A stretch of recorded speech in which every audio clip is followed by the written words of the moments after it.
when a billionaire CEO publicly mocked a disabled veteran janitor and challenged him. "If you can play that piano with one hand better than a professional, I'll give you $1 million. She had no idea who she was talking to. That night at Carnegie Hall would become the greatest shock of her life. And what happened next would change everything she thought she knew about dignity, respect, and the true meaning of keeping your word. That evening, New York City glowed under a winter sky. Outside Carnegie Hall on 7th Avenue, black limousines pulled up one after another, depositing guests in designer gowns and tailored suits onto the red carpet. Photographers lined the entrance, their camera flashes creating bursts of white light against the night. Inside the iconic venue, crystal chandeliers cast golden light across marble floors and mahogany walls that had witnessed over a century of extraordinary performances. Tonight was different from the usual concerts. This was a private fundraising gala for wounded veterans hosted by Sterling Enterprises, one of the most powerful corporations in New York. The guest list read like a who's who of Manhattan's elite. Business tycoons, politicians, celebrities, and old money families mingled beneath the ornate ceiling champagne glasses catching the light as they toasted to charity and patriotism. At the center of the Grand Hall stage sat a magnificent Steinway concert grand piano. Its polished black surface reflected the chandelier light like still water under moonlight. The instrument was a Model D 9 feet of precision engineering and artistic craftsmanship, capable of producing sounds from the softest whisper to the most thunderous fortissimo. It sat there silent, waiting as if it knew something the crowd did not. But while the guests arrived through the main entrance, another door opened in the back. The service entrance. Through it came the people who made evenings like this possible. The cleaning crew, the kitchen staff, the maintenance workers. Among them was a man named James Carter.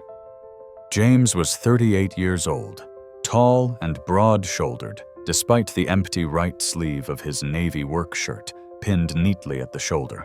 His skin was dark, his hair cut military short, and his eyes carried the kind of depth that comes from seeing things most people never will. He pushed a cleaning cart quietly along the side corridor, his left hand guiding it with practiced ease. He'd been working at Carnegie Hall for 3 years now, and he knew every corner of this building, every backstage passage, every hidden hallway where staff could move without being seen. The unspoken rules were clear. Stay out of the photographs. Use the service elevator. Don't walk through the main hall when guests are arriving. Keep your head down. Be invisible. A young woman in a headset rushed past him, clipboard in hand. She spoke without looking at him. "Staff needs to clear the main corridor. Guests are coming through for photos." Her tone wasn't harsh. It was simply matter-of-fact, as if his presence in certain spaces was naturally inappropriate. James nodded. "Yes, ma'am. I'll use the back route." She was already gone, speaking into her headset about lighting adjustments. James maneuvered his cart toward the service hallway. As he passed near the stage entrance, he paused for just a moment. Through the gap in the curtains, he could see the Steinway. The sight of it created a familiar ache in his chest, a weight that settled somewhere between his heart and his stomach. He'd felt it every day for 3 years, working in this building, surrounded by music he could hear, but never touch. He turned away and continued down the corridor. Behind him, the sound of laughter and conversation grew louder as more guests arrived. In front of him stretched the narrow, fluorescent-lit service hallway, where people like him belonged. At the staff staging area, he found Sarah Washington, a 52-year-old black woman who worked as a server for these events. She was adjusting her uniform, and when she saw James, her face softened with a genuine smile. "Evening, James," she said, using his actual name. She was one of the few who did. "Evening, Miss Sarah. How are you tonight?" "Oh, another night of serving champagne to people who don't see us." She said it without bitterness, just stating a fact. Then she looked at him more closely. "You okay? You got that look again." James knew what she meant. The look he got whenever he was near the concert hall during performances, whenever music drifted through the walls, whenever he caught a glimpse of the piano. "I'm fine," he said quietly. "Just another night." Sarah touched his left arm gently. "One of these days, James, you're going to have to tell me why you look at that piano like it's an old friend you lost." Before he could respond, a security guard appeared at the entrance to the service area. He glanced at James, his eyes briefly noting the empty sleeve, then the ID badge clipped to his shirt. "Your maintenance, right? Make sure you stay clear of the East Corridor. VIP photos happening there all night." "Understood," James replied. The guard moved on, but the message was clear. Know your place. Stay in it. James had learned to navigate this invisible geography. There were spaces in this building where his presence was welcome, and spaces where it wasn't. The boundaries weren't marked with signs. They were enforced through glances, through redirections, through the subtle choreography of who moved aside for whom, who held doors open, and who had doors held open for them. He collected his supplies and headed out to begin his rounds. His job was to keep the public areas clean during the event, emptying trash bins, wiping down surfaces, ensuring everything gleamed. He was good at his work. He took pride in doing it well. But he also knew that to most of the people in that grand hall he was invisible. Not a person with a name, a history, a story. Just a function. Just a pair of hands, or in his case, a single hand there to serve a purpose and then disappear.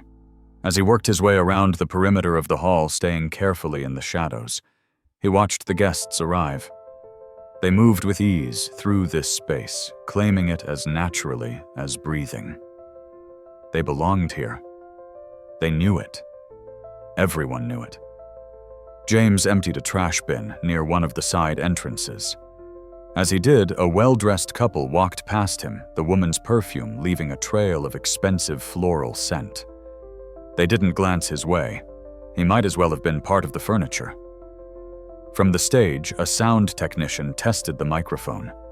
The pop and crackle echoed through the hall.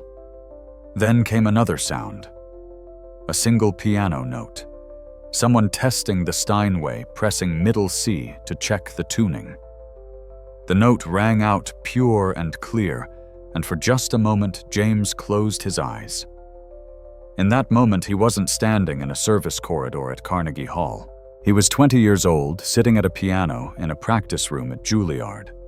His hands, both hands, moving across the keys as he worked through a Rachmaninoff prelude. He could feel the ivory beneath his fingers, the responsive action of the keys, the vibration of sound traveling up through his arms. He could hear his teacher's voice. "James, you have something rare. Don't waste it." The memory shattered as someone bumped into his cart. A server apologized without looking at him and hurried past. James opened his eyes. He was back. Back in the present. Back to being invisible. He moved his cart along, staying close to the walls, making himself small in a space that wasn't meant for him. And all the while, the Steinway sat on that stage, waiting for someone worthy to bring it to life. What James didn't know yet was that tonight, everything he'd carefully maintained for 3 years, all the walls he'd built, all the silence he'd cultivated was about to shatter. Tonight he would be seen. And once seen, there would be no going back to invisible. The gala moved into full swing. The main hall filled with the sound of orchestrated socializing. Conversations flowed in practiced rhythms, laughter timed perfectly, glasses raised at strategic moments. This was high society performing for itself, everyone playing their assigned roles. James continued his work, moving through spaces with careful precision. He'd developed an instinct for it over 3 years, a sixth sense for when to step aside, when to make himself even smaller, when to disappear entirely. It wasn't about fear. It was about survival in a world that had very specific ideas about where he belonged. Near the coat check, a young woman posed for a photo with the Carnegie Hall logo visible behind her. James happened to be wiping down a nearby table. The photographer frowned. "Excuse me, could you step out of the frame?" The words weren't directed at James by name. The photographer didn't ask for his name. The request was impersonal, as if James were an object that had wandered into the wrong position. "Of course," James said quietly, moving his cart several feet back. The photographer didn't thank him. The moment James was out of frame, he ceased to exist in the photographer's awareness. The photo session continued as if he'd never been there. James had experienced countless variations of this interaction. The security guard who asked to see his ID every single night, even though James had worked here for 3 years and they'd spoken hundreds of times. The event coordinator who called him Buddy, instead of reading the name badge clearly displayed on his chest. The guests who handed him their empty glasses without a word, as if he were simply a moving trash receptacle. None of it was overtly hostile. That was the insidious part. It was all polite, professional even. But underneath the politeness ran a current of something else. A fundamental assumption about who mattered and who didn't. As James worked his way toward the east side of the hall, he passed a group of older men in expensive suits. They were discussing business, their voices carrying that particular confidence of people who'd never had to worry about being heard. "The quarterly projections look solid," one said. "As long as we keep labor costs down." "That's the key," another agreed. "You can't let them think they're indispensable. There's always someone willing to work for less." They didn't lower their voices as James passed by. Why would they? He was invisible. Near the catering station, James found Sarah again.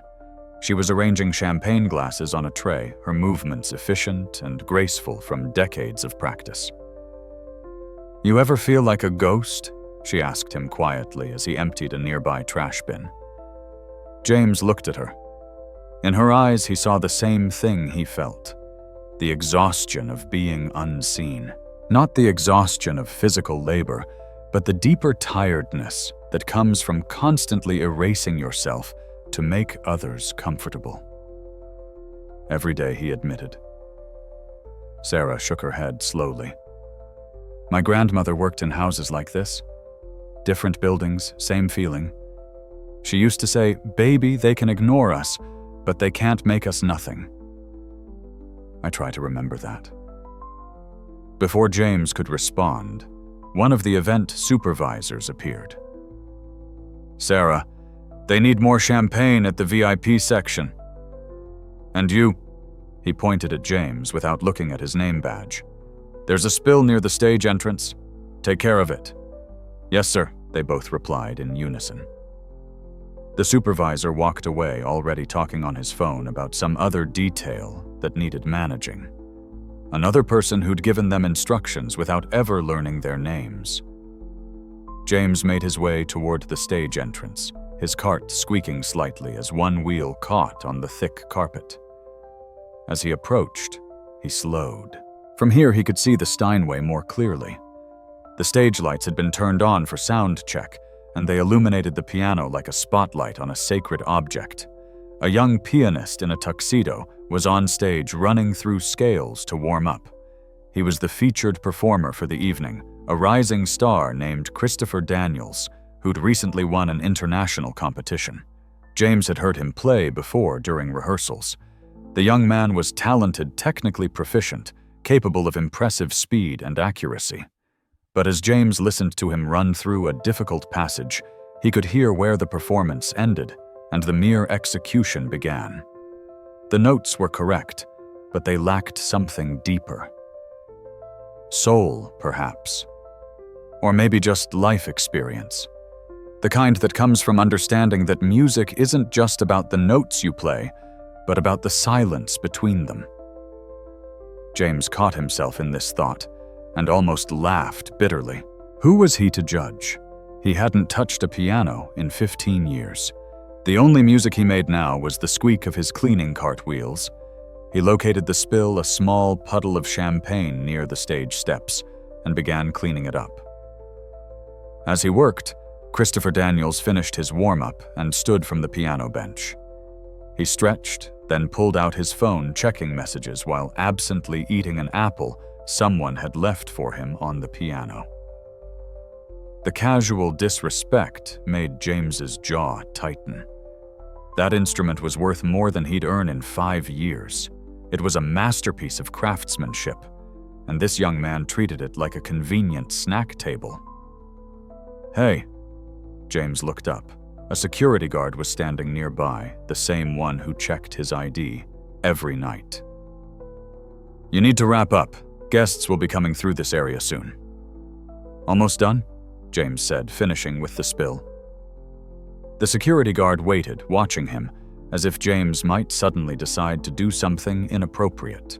It was subtle, this surveillance, but constant. James was used to it.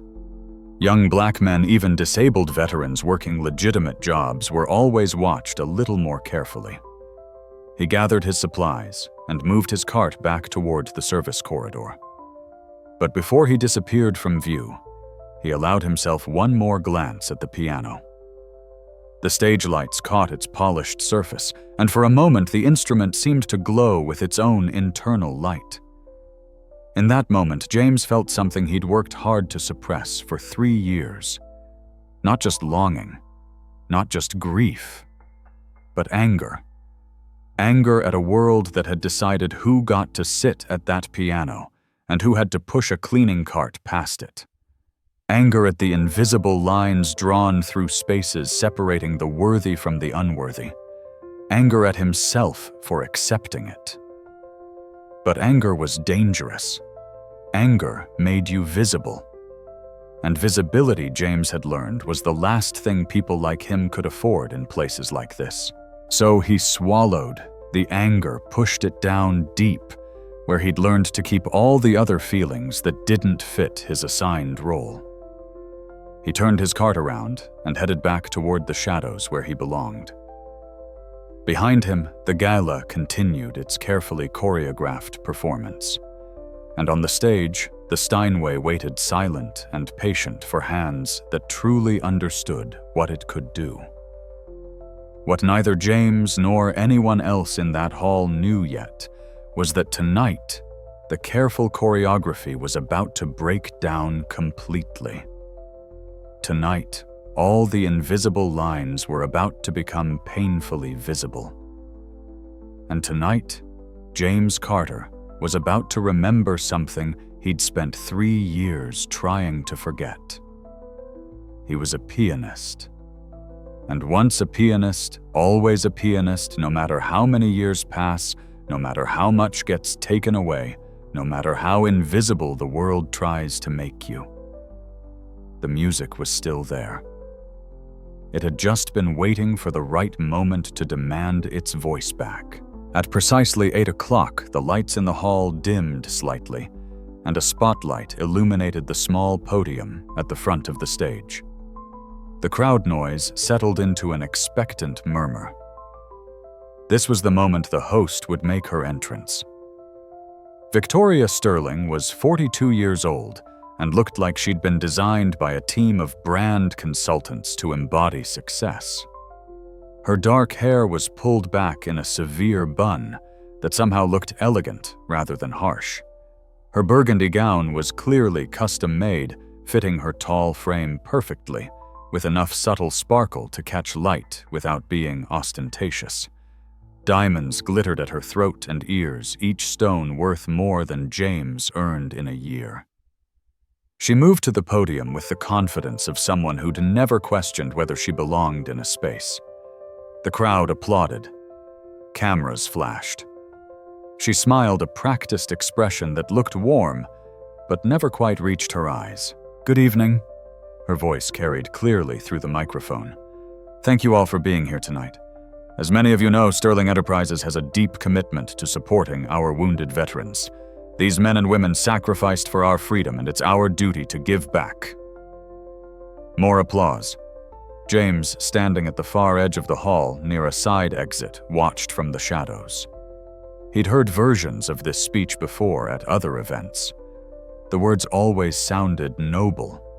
But he'd also learned that for people like Victoria Sterling, charity was as much about the photograph and the tax deduction as it was about actually helping anyone. Tonight, Victoria continued, "We've raised over $2 million for the Veteran Recovery Fund. Every dollar will go towards supporting our heroes as they rebuild their lives." The applause was enthusiastic. People felt good about themselves. They'd written checks. They'd fulfilled their obligation to care. Now they could enjoy their champagne guilt-free. Victoria smiled and stepped back from the podium, turning to rejoin the crowd. As she descended the stage steps, her assistant rushed up with a fresh glass of champagne.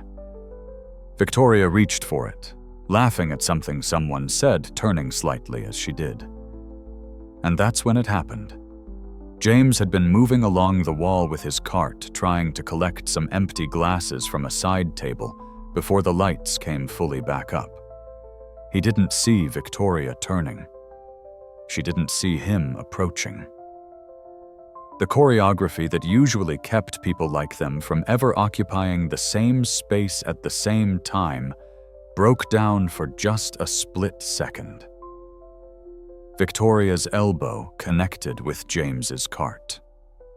The impact wasn't hard, but it was unexpected. Her glass tipped, and champagne splashed out in a golden arc.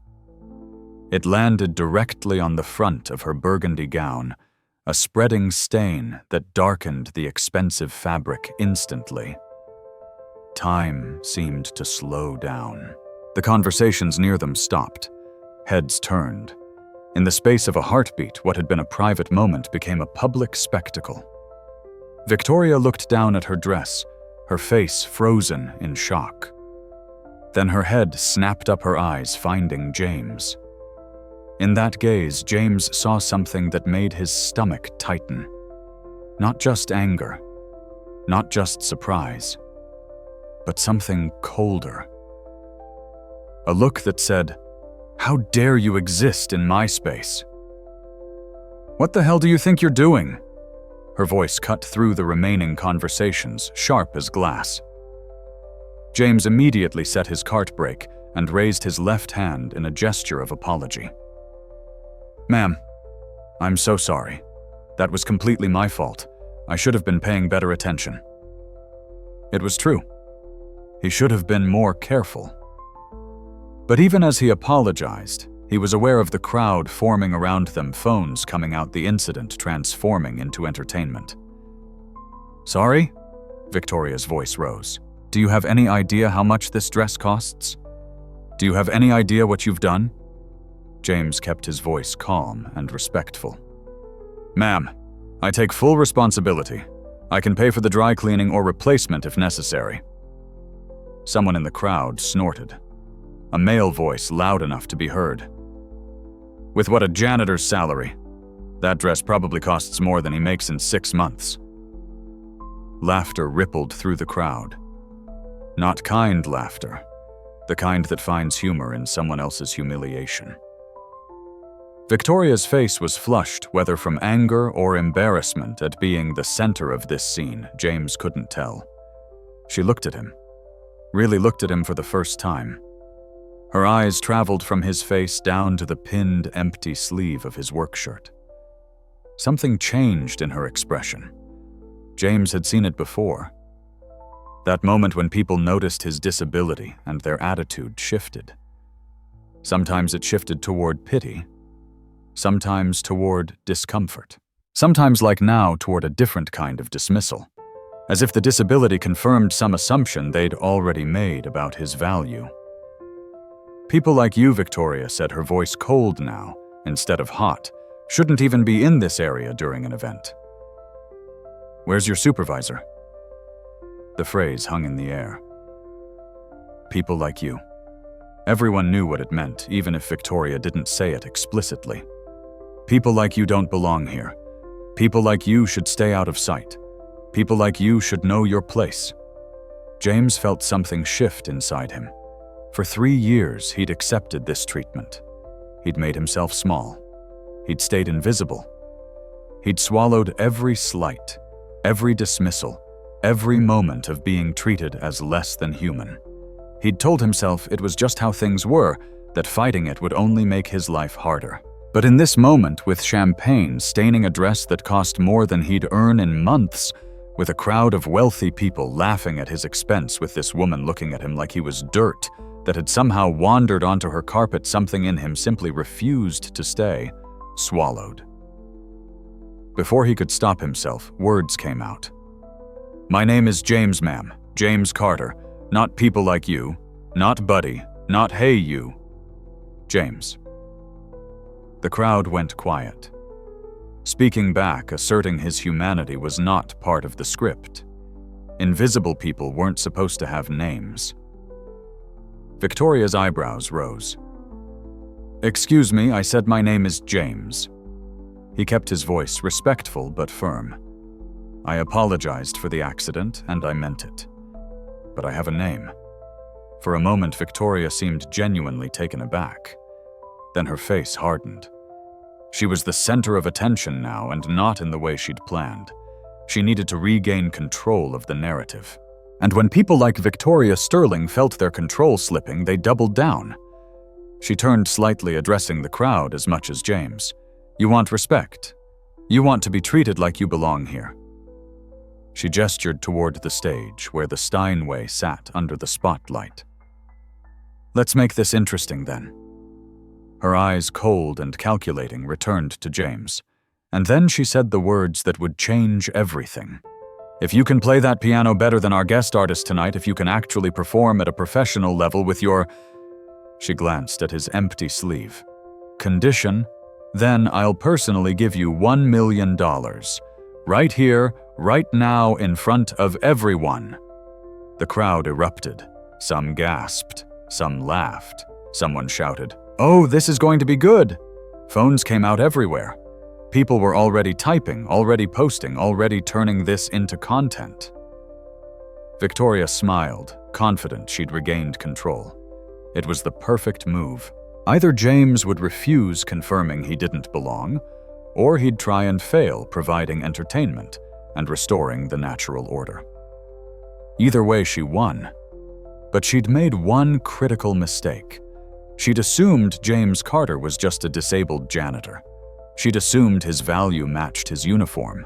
She'd assumed that the only hands that could make music were the ones that looked like they belonged at Carnegie Hall. She'd assumed wrong. James looked at her for a long moment. He thought about Sarah's grandmother, who'd taught her that they could be ignored, but never made into nothing. He thought about all the veterans who'd come home broken and been forgotten.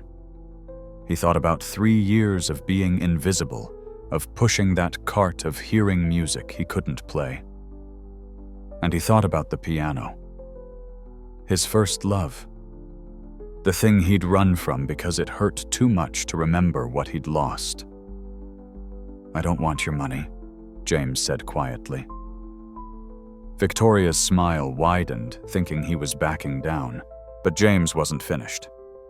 If I play at a professional level, as judged by people who actually understand music, I want something else.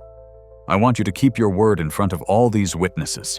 I want you to admit publicly that you judged me without knowing anything about me.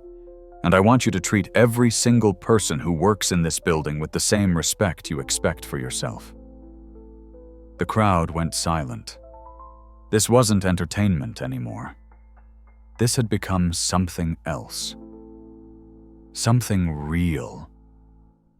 Victoria's smile faltered. This wasn't the script. But she'd made her offer in front of hundreds of people, in front of cameras, in front of witnesses who were already posting about it online. She couldn't back down now without looking weak. "Fine," she said sharply. "Those are the terms. Play like a professional and I'll do exactly what you're asking. But when you fail, I want you gone. Not just from this event, from this building, from this job." She extended her hand to shake on it, a gesture designed to look sporting while actually setting a trap.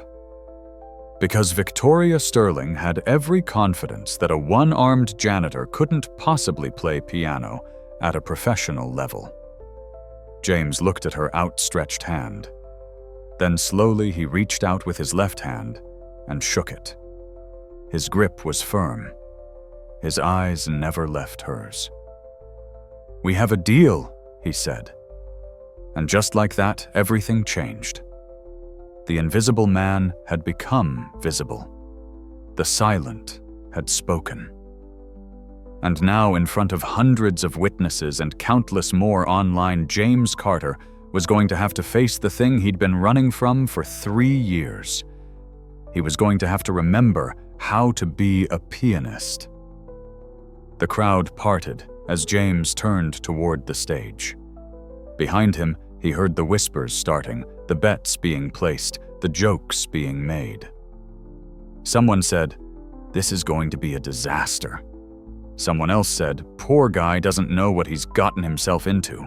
But as James walked toward that stage, toward the Steinway, sitting under those lights, he wasn't thinking about them anymore. He was thinking about a practice room at Juilliard. He was thinking about his teacher's voice. He was thinking about the day he'd sat down at a piano for the first time at age 6 and felt for the first time in his young life like he'd come home. And he was thinking about the day he'd lost his arm, the day he'd decided he could never play again, the day he'd locked all of that away and thrown away the key. Tonight, whether he wanted to or not, he was going to find out if that key still existed, and if the music was still waiting on the other side. The walk from the edge of the hall to the stage was no more than 50 feet, but to James it felt like crossing an entire continent. Every step carried weight. Every footfall seemed to echo in a space that had suddenly gone quiet with anticipation. The crowd had formed a loose semicircle, phones held high, capturing every moment.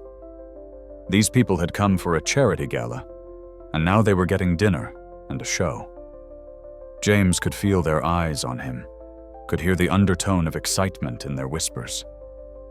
They were waiting for a spectacle, waiting for him to fail, so they could feel that comfortable confirmation that the world was exactly as they thought it was. Near the catering station, Sarah caught his eye. Her face was tight with concern. She knew probably better than anyone in this room except James himself what he was walking into. She knew about the years of silence, the locked doors, the deliberate forgetting. She stepped forward slightly, her voice barely carrying across the space. "James, you don't have to do this. Don't let them humiliate you." James paused. For a moment he considered taking her advice. He could turn around right now, walk out that service entrance and never look back. He could find another job. He could keep hiding. He could stay safe in the small, controlled space he'd built for himself over the last 3 years. But then he thought about that phrase. Don't let them humiliate you. As if the humiliation was the thing to fear. As if it would be worse than the humiliation he'd already accepted every single day for 3 years, the humiliation of being invisible, of being called buddy, and you, of being blocked from photographs, of being watched by security, of being treated as if his existence was an inconvenience to be managed. He gave Sarah a small nod, trying to convey something he didn't have words for. Then he continued toward the stage. The security guard, who'd asked to see his ID every single night for 3 years, stepped forward, positioning himself at the base of the stage steps. It was instinctive, this blocking. He'd been trained to control access to keep unauthorized people off the stage. "Sir, this area is restricted to performers." James looked at him. "I am a performer. Tonight, anyway." The guard hesitated, clearly uncertain. This wasn't in his protocol. He glanced toward his supervisor, who was standing near Victoria, equally uncertain about how to handle this unprecedented situation. Before the confusion could resolve, a new voice cut through the tension. "Let him through." Everyone turned. The speaker was a man in his 60s, distinguished-looking, with silver hair and intelligent eyes behind wire-rimmed glasses. James recognized him. Thomas Miller, one of the most respected music critics in New York, a man whose reviews could make or break a career. He'd been standing at the edge of the crowd, watching everything unfold with the detached interest of someone evaluating a complex problem. Now he stepped forward, his voice carrying authority. "If this man has agreed to perform, then he should be allowed to try. That is, unless Miss Sterling's challenge wasn't genuine." He looked at Victoria with a raised eyebrow. It was an expertly placed needle. If she blocked James now, she'd look like she'd been bluffing, like she was afraid he might actually succeed. Victoria's jaw tightened, but she gave a sharp nod. Of course, it was genuine. "Let him up." The security guard stepped aside. The path to the stage lay open. James climbed the steps, his work shoes making soft sounds on the wood. With each step, he could feel the weight of what he was about to attempt settling onto his shoulders. It had been 15 years. 15 years since he'd sat at a piano with the intention of actually playing it, not just imagining what it might sound like. 15 years since he'd had two hands to work with. He reached the top of the stage and turned to face the crowd. The lights were bright, but he could still see them out there, hundreds of faces waiting to judge, to witness, to capture this moment on their devices, so they could replay his failure later. Near the front, Victoria stood with her arms crossed, her stained dress forgotten in the anticipation of vindication. Next to her, her assistant whispered something probably about damage control and media strategy. This was already getting out of control, spiraling into something that would need to be managed carefully. And then James saw Christopher Daniels, the young pianist who was supposed to perform tonight. He stood near the wings, his expression complex. There was curiosity there, certainly, but also something that looked like concern. Maybe even sympathy. He was a musician. He understood what it meant to sit at a piano in front of a hostile audience. James turned and walked toward the Steinway. It sat there under the lights, magnificent and intimidating. 9 feet of possibility and judgment. He approached it slowly, and as he got closer, he became aware of something he'd almost forgotten. The smell. Every piano had its own smell, a combination of wood and felt and metal and age. This one smelled like history, like all the incredible hands that had touched these keys over the decades. He reached the bench and stopped. For a moment, he simply stood there, looking down at the instrument. His left hand, his only hand, hovered over the keys without touching them. And suddenly, the full weight of what he was about to attempt hit him. Not just the technical challenge, not just the public humiliation that awaited if he failed, but the emotional cost of opening doors he'd sealed shut for very good reasons. Because the last time James had really played piano, really poured himself into music, was the day before he deployed. He'd found a piano in a church near the base, and he'd played for 3 hours, knowing it might be the last time. He'd played everything he loved, every piece that meant something to him, trying to store it all up inside himself like a reservoir he could draw from later. 6 months after that, an IED exploded on a road outside Kandahar. He'd been riding in the second vehicle. The first vehicle took the blast. James and his medic partner jumped out to help. As they pulled the first wounded soldier from the wreckage, a secondary explosion went off. His partner died instantly. James lost his arm, but saved the life of the soldier they'd been pulling to safety. They gave him a silver star for valor. They gave him an honorable discharge. They gave him a prosthetic he never wore because it hurt and never felt right. They gave him physical therapy and psychological counseling and a check every month. But nobody could give him back his music. Or so he'd believed for 15 years. In the audience, someone called out, "Come on, buddy. We don't have all night." The word buddy snapped James back to the present. He looked out at the crowd, at all those faces waiting for his failure, and he felt something crystallize inside him. This wasn't about proving anything to Victoria Sterling. This wasn't even about the respect he'd demanded. This was about proving something to himself. He was more than his empty sleeve.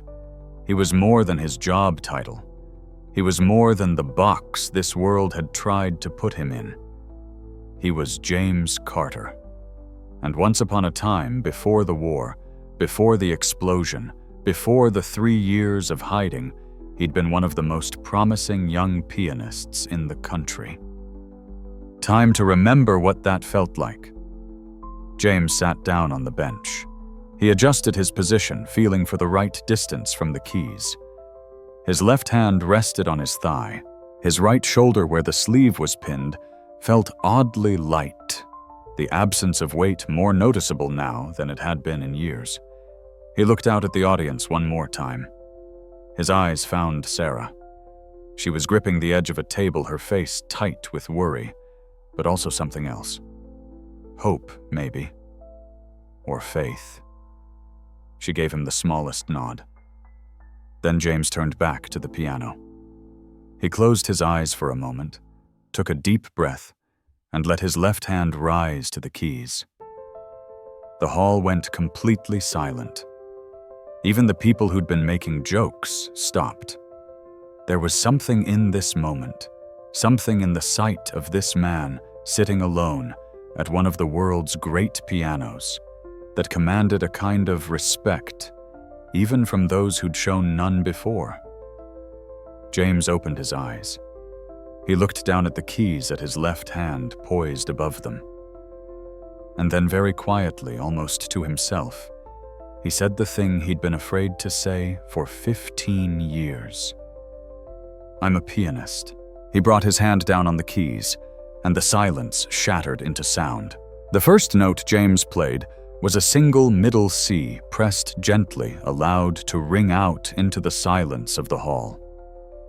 It wasn't a dramatic beginning. It wasn't designed to impress. It was an introduction, a greeting between old friends who hadn't spoken in years.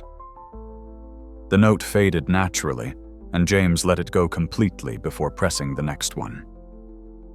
E above middle C held for 3 beats. Then G, building a simple C major chord across time rather than all at once. In the audience, people shifted. This wasn't what they'd expected. Where was the virtuoso display? Where was the attempt at impossible technical feats that would prove or disprove his claim? But Thomas Miller. The critic leaned forward slightly. He recognized what he was hearing. James wasn't performing yet. He was listening, feeling the piano's response, understanding its voice, establishing a connection. This was what real musicians did. The showy ones started playing immediately. The real ones started by listening. James played the C major chord again, this time all together, using his thumb, index, middle, and ring finger. 4 notes perfectly balanced. He held the pedal, let the sound bloom and fade. Then he released and tried again, this time without the pedal hearing the difference in clarity. Someone in the audience whispered, "What's he doing?" "Christopher Daniels," the young pianist whispered back. "He's warming up. Actually warming up, not just running scales. He's really going to play." There was something in his tone. Not quite surprise, but recognition. One musician recognizing another. Victoria Sterling frowned. This wasn't going as she'd expected. She'd anticipated either immediate failure or a stumbling attempt that would quickly prove him out of his depth. But this careful, methodical approach suggested something different.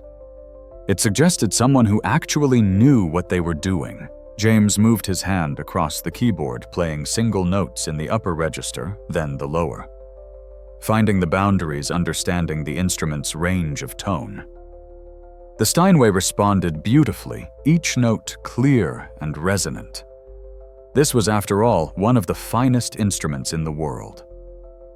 Then James did something that made several people in the audience gasp. He started playing a simple scale. Not fast, not slow, just a clean, even C major scale. One hand ascending from middle C up 2 octaves, then descending back down. But here's what made it remarkable. Every note was perfectly even in volume and timing. Every finger struck with identical pressure. The scale sounded like a single thought rather than a collection of individual notes. This was the kind of control that took decades to develop. The kind of control that couldn't be faked. Thomas Miller's eyes narrowed. He pulled a small notebook from his jacket pocket and began making notes. Whatever he'd expected tonight, it wasn't this. James finished the scale and paused. His hand rested on the keys, and for a moment he was completely still. Those watching closely could see his chest rise and fall with deep breaths, could see the slight tremor in his shoulders. This wasn't easy for him. Whatever was about to happen, it was costing him something to be here to do this. In that moment of stillness, a voice called out from the back of the hall. "Come on, play something real or admit you can't." It was a man's voice, loud and entitled, the voice of someone who'd never been told to be quiet in his entire life. James didn't react. He stayed still, eyes on the keys, breathing steadily. And in that refusal to be rushed, in that claim of his own time and space, he made a statement clearer than words. "I'm not here to perform for you. I'm here to play music. There's a difference." Finally, after what felt like a full minute, but was probably only 20 seconds, James positioned his hand on the keys in a specific way. His thumb on middle C, his pinky on the G above. The opening position for something very particular. Those in the audience who knew classical music recognized the position immediately. Thomas Miller's eyebrows rose. Christopher Daniels inhaled sharply. Because James Carter, the one-armed janitor, the invisible man, the person who wasn't supposed to be on this stage, had just positioned his hand for the opening of Beethoven's Moonlight Sonata Third Movement. And anyone who knew anything about piano knew that this was one of the most technically demanding pieces in the classical repertoire. Even pianists with 2 hands found it challenging. The third movement was a storm of arpeggios and rapid passages that required both hands working in perfect coordination at extreme speed. Playing it with one hand was considered essentially impossible. Victoria Sterling's eyes widened. Even she, with limited musical knowledge, knew Moonlight Sonata. Everyone did. It was one of the most famous piano pieces ever written, and she was fairly certain it required 2 hands. "Is he really going to?" her assistant whispered. "He can't," Victoria said, but there was a note of uncertainty in her voice now. On stage, James closed his eyes. In his mind, he went back to a practice room at Juilliard, age 20, when he'd first mastered this piece. He remembered the feel of both hands flying across the keys, the exhilaration of pushing his technique to its limit. He remembered his teacher saying, "James, you don't just play this piece. You have to become it. You have to be the storm." He couldn't play it the same way now. That version, the two-handed version, was gone. But in the 3 years he'd worked at Carnegie Hall, pushing his cart through empty corridors late at night, he'd had a lot of time to think. And sometimes lying awake at night, he'd thought about this piece. He'd thought about whether it would be possible theoretically to play it with just a left hand. He'd thought about which notes were essential and which could be implied. He'd thought about how the pedal could be used to create the illusion of simultaneous sounds. He'd thought about whether the human hand could move fast enough to create the impression of the original.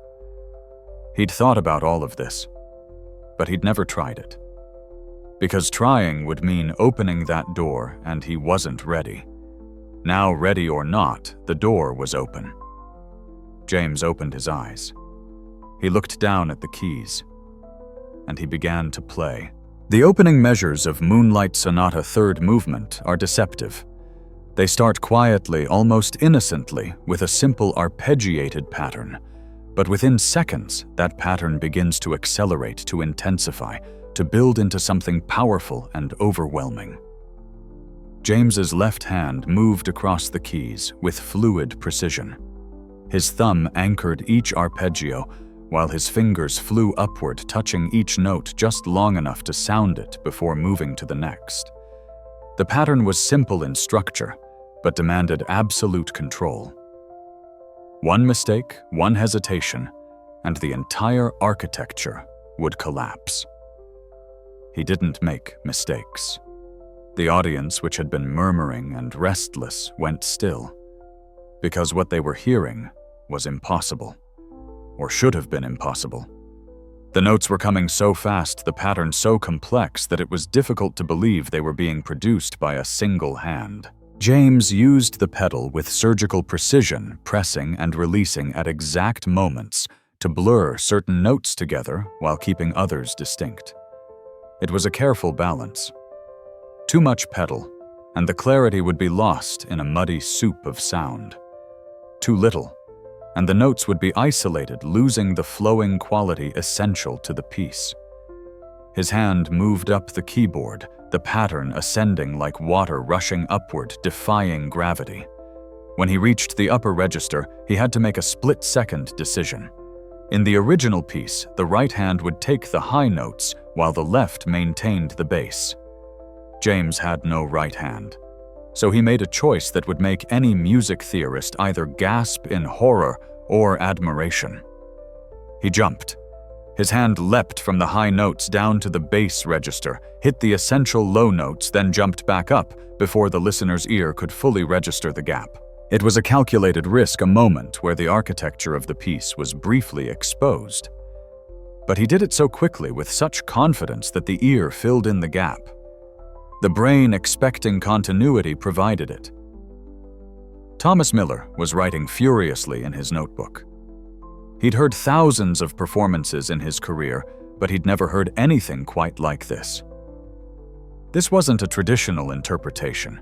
It was a reimagining, a proof of concept that the essence of a piece could survive radical transformation if the performer truly understood what they were doing. Christopher Daniels stood frozen, his mouth slightly open. He was watching the technique, the mechanics of what James was doing, and his mind was being blown.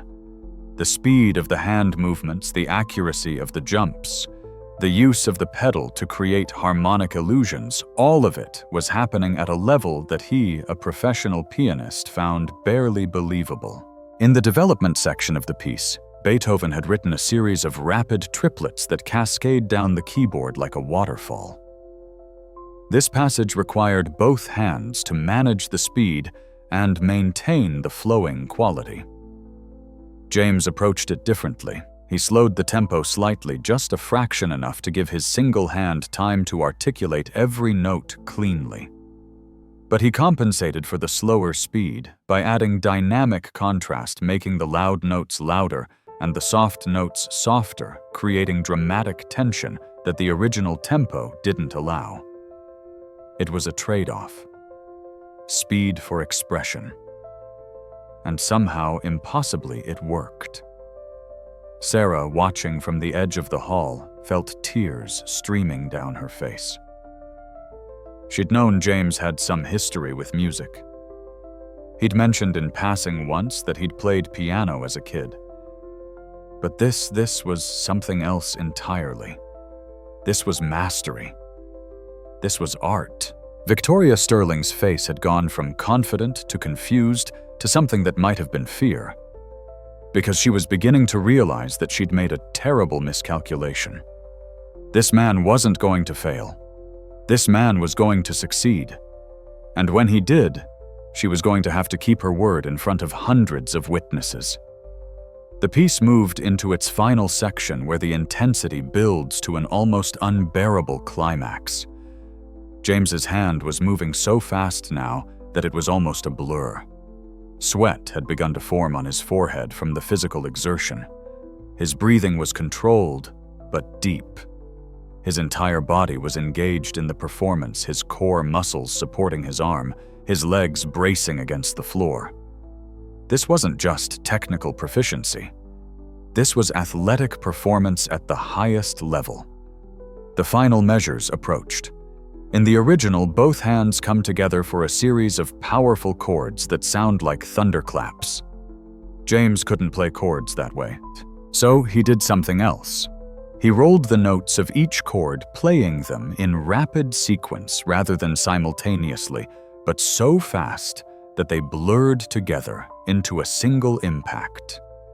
It created a slightly different effect, more rippling than solid, but no less powerful. The final chord, a C-sharp minor, he played solid and strong, all four fingers coming down at once, the pedal held, letting the sound ring out into the hall. Then silence. Complete, profound silence. James lifted his hand from the keys and set it on his lap. He didn't look at the audience. He sat very still, breathing heavily, his eyes closed. In his mind, he was somewhere else entirely. He was in a practice room at Juilliard, his teacher standing behind him, placing a hand on his shoulder and saying, "You have a gift, James. Don't ever let anyone tell you different." He was 20 years old again, whole with 2 arms and a future full of possibility. Then a sound brought him back to the present. The sound of a single person clapping. James opened his eyes and looked out at the audience. Thomas Miller was standing, his hands coming together in steady, measured applause. His face was serious, professional, but there was something in his eyes. Recognition. Respect. And then, like a dam breaking, the rest of the audience joined in. The applause started scattered and uncertain, but within seconds it had built into something massive. People rose to their feet. The sound filled the hall, bouncing off the walls, becoming almost physical in its intensity. James sat at the piano, stunned. He hadn't expected this. He'd been prepared for failure, for humiliation, for confirmation that he'd lost whatever he'd once had. He hadn't prepared for success. Near the front, Victoria Sterling remained seated, her face unreadable. Her assistant was leaning close, whispering urgently, probably about damage control and next steps. But Victoria wasn't listening. She was staring at James with an expression that was difficult to parse. Shock, certainly. Possibly anger. But maybe, just maybe, something else. The beginning of understanding. Christopher Daniels was also standing, clapping with genuine enthusiasm. When James's eyes happened to meet his, the young pianist nodded with a look that conveyed a simple message. One musician acknowledging another. "Welcome back." But it was Sarah's reaction that hit James the hardest. She was openly crying now, not bothering to wipe the tears away, her hands pressed to her mouth. When their eyes met, she mouthed 2 words. "Thank you." The applause continued for a full minute before it began to taper off. As it died down, Thomas Miller's voice cut through clearly. That was extraordinary. Not just the technical achievement, which was remarkable, but the musical intelligence. You didn't just play the notes, you understood what they meant. He paused, then added, "I've been reviewing piano performances for 40 years. That was professional standard. There's no question." His words settled over the crowd like an official verdict. Professional standard. Those were the magic words, the benchmark Victoria herself had set. Someone in the audience called out, "Play something else." Others joined in. "Yeah, encore. More." James looked out at them, this crowd that had been hostile and mocking 30 minutes ago. Now they wanted more. Now he was entertainment. Now he was valuable. But he wasn't done proving his point. He'd said he could play at a professional level. He'd demonstrated technical mastery. But there was something else he needed to show them. Something beyond technique. He needed to show them soul. James turned back to the piano. He positioned his hand on the keys again, this time in a different configuration. When he started to play, the atmosphere in the room changed instantly, because what came out of the Steinway now wasn't classical music. It was jazz. And not just any jazz, but a style that had deep roots in the Black American experience, a style that couldn't be taught from books alone, but had to be lived. James was about to show them that he could do more than just reproduce notes on a page. He was about to show them music that lived and breathed and told a story. He was about to show them his soul. The opening notes of Take 5 floated into the hall, but this wasn't the Dave Brubeck version most people knew. This was James's version, filtered through his experience, his pain, his years of silence. The famous 5/4 time signature was there, that distinctive rhythm that made the piece instantly recognizable, but everything else was transformed. His left hand was doing something that seemed physically impossible. It was playing the bass line and the melody at the same time, jumping between registers so quickly that the ear heard them as two separate voices. This was stride piano technique, a style invented by black jazz pianists in Harlem in the 1920s, but pushed to its absolute limit. The melody danced over the bass, sometimes playful, sometimes melancholy. James added fills and variations that weren't in the original moments where the music seemed to ask questions and answer them. He used the space between notes as expressively as the notes themselves, letting silence speak. This wasn't just technical skill. This was storytelling. An older black gentleman in the audience stood slowly, his hands beginning to clap on beats 2 and 4, the way you do in church, the way you do when music moves through your body and demands physical response. Others around him picked up the rhythm, and soon there was a pulse running through the crowd, a collective heartbeat. James built the intensity gradually. His hand moved faster, the notes coming in cascading runs that seemed to tumble over each other like water over rocks. He reached a passage where the original version would have the saxophone solo. Without missing a beat, James began improvising, his left hand singing like a horn bending, notes sliding between pitches, creating sounds that shouldn't be possible on a percussion instrument, but somehow were. This was the magic of truly great piano playing, making the instrument transcend its physical limitations. Thomas Miller was no longer taking notes. He was simply watching his trained ear, hearing things that most of the audience couldn't fully appreciate. The harmonic substitutions James was making, the way he was implying chord progressions without playing all the notes, the rhythmic complexity of patterns that looked simple but weren't. This man Thomas thought wasn't just a good pianist.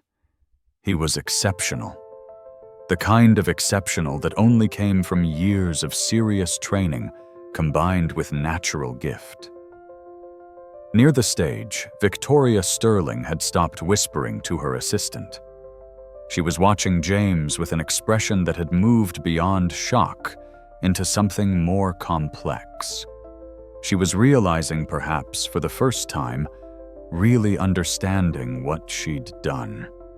She hadn't just mocked a janitor, she'd mocked an artist. She'd dismissed genius because it came wrapped in a uniform she didn't respect. The realization was uncomfortable, deeply uncomfortable. As James moved into the final section of his improvisation, he slowed the tempo, letting the energy drain away like water from a bathtub. The notes became sparse, contemplative. His hand moved delicately now, almost tenderly coaxing sounds from the piano that were barely above a whisper. And then, in a moment of pure musical poetry, he quoted the opening phrase of Moonlight Sonata, just 4 notes seamlessly woven into the jazz improvisation. It was a callback, a bridge between the 2 pieces, a statement that all music was connected, that classical and jazz weren't separate worlds, but different dialects of the same language. The final chord, when it came, was a surprise. Instead of ending on the expected resolution, James played a tension-filled interval that hung in the air, unresolved questioning. It was a musical statement. "We're not done here. There are still questions to answer." He lifted his hand from the keys. For a moment, there was silence. Then the applause exploded even louder than before. People were on their feet again. But this time, the energy was different. This wasn't just appreciation. This was enthusiasm, real, genuine excitement at having witnessed something special. "That's incredible," someone shouted. "Where has this guy been?" another voice called out. "How did we not know about him?" The questions rippled through the crowd, and with them came a shifting of perspective. The narrative was changing in real time. James was no longer the janitor who'd spilled champagne. He was becoming something else in their eyes. A hidden talent, a discovery, a story. Thomas Miller approached the stage. He looked up at James with something close to reverence. "Mr. Carter, is it?" James nodded, still catching his breath from the performance. "Would you mind if I asked where you trained before?" James could answer. An elderly woman near the front of the crowd spoke up, her voice carrying clearly despite her age. "I know who he is." She stepped forward, her eyes fixed on James. "I saw you perform once, years ago, at a young artists' showcase at Lincoln Center. You played Rachmaninoff. You were extraordinary even then." She turned to the crowd. "His name is James Carter. He was a scholarship student at Juilliard. There was an article about him in the Times. The next great American pianist, they called him. And then he just disappeared." A murmur ran through the crowd. People were pulling out phones, searching for his name. In seconds, they'd found the article. Found old photos of a young James, both arms intact, sitting at a piano with that same focused expression he'd worn tonight. The pieces were coming together. The mystery was being solved. But not completely. Because the question remained, if he was that talented, that promising what had happened, why was he pushing a cleaning cart instead of performing on concert stages? Christopher Daniels climbed onto the stage, something that would normally be a breach of protocol, but that everyone allowed in this moment. He approached James, who stood from the piano bench. "I need to know," Christopher said. "How long has it been since you really played?" James's voice was quiet when he answered. But in the near silence of the hall, everyone heard him. 15 years. Not since I lost my arm." The words fell like stones into still water, creating ripples that spread outward. 15 years? Christopher repeated, incredulous. "But that's impossible. The technical proficiency, the musical maturity, none of that makes sense if you haven't been playing." James looked at him, and for the first time there was a hint of something like sadness in his expression. "I haven't been playing, but I've never stopped being a pianist. There's a difference." Before anyone could respond to this, Sarah's voice cut through the crowd. She'd moved closer to the stage, and now she spoke with a firmness that commanded attention. "You all want to know his story. You want to know why James Carter Juilliard prodigy was working as a janitor in this building. I'll tell you." James looked at her, a flash of alarm on his face. "Sarah, you don't have to." "Yes, I do," she said firmly. "Because these people need to understand what they almost did tonight, what they've been doing to you for 3 years. She turned to face the crowd, her stance defiant. James Carter didn't just disappear. He enlisted. After 9/11, he put his music career on hold and joined the army as a medic. He served 2 tours in Afghanistan, and on his second tour, his unit was hit by an IED. His partner died. James lost his arm, saving another soldier's life. They gave him a Silver Star for valor. The hall was completely silent now. Even those who'd been looking at their phones had stopped giving Sarah their full attention. When he came home, he tried to go back to music, but every time he sat at a piano, he had panic attacks. The sound brought back the explosions. The physical therapy took years. The medical bills were devastating. His scholarship was gone. His career was gone. He took the only job he could get that let him be near music without having to play it. He's been working here for 3 years, and in all that time, how many of you ever bothered to learn his name? Sarah's voice broke slightly on the last words. She wiped her eyes roughly. You know how I know all this? Because I bothered to ask. Because I treated him like a human being instead of just another person in a uniform who's supposed to stay out of your photographs. Victoria Sterling, still standing near the front, looked like she'd been slapped. Her face had gone pale. Around her, the other guests were beginning to look uncomfortable, their earlier enthusiasm dampening as Sarah's words hit home.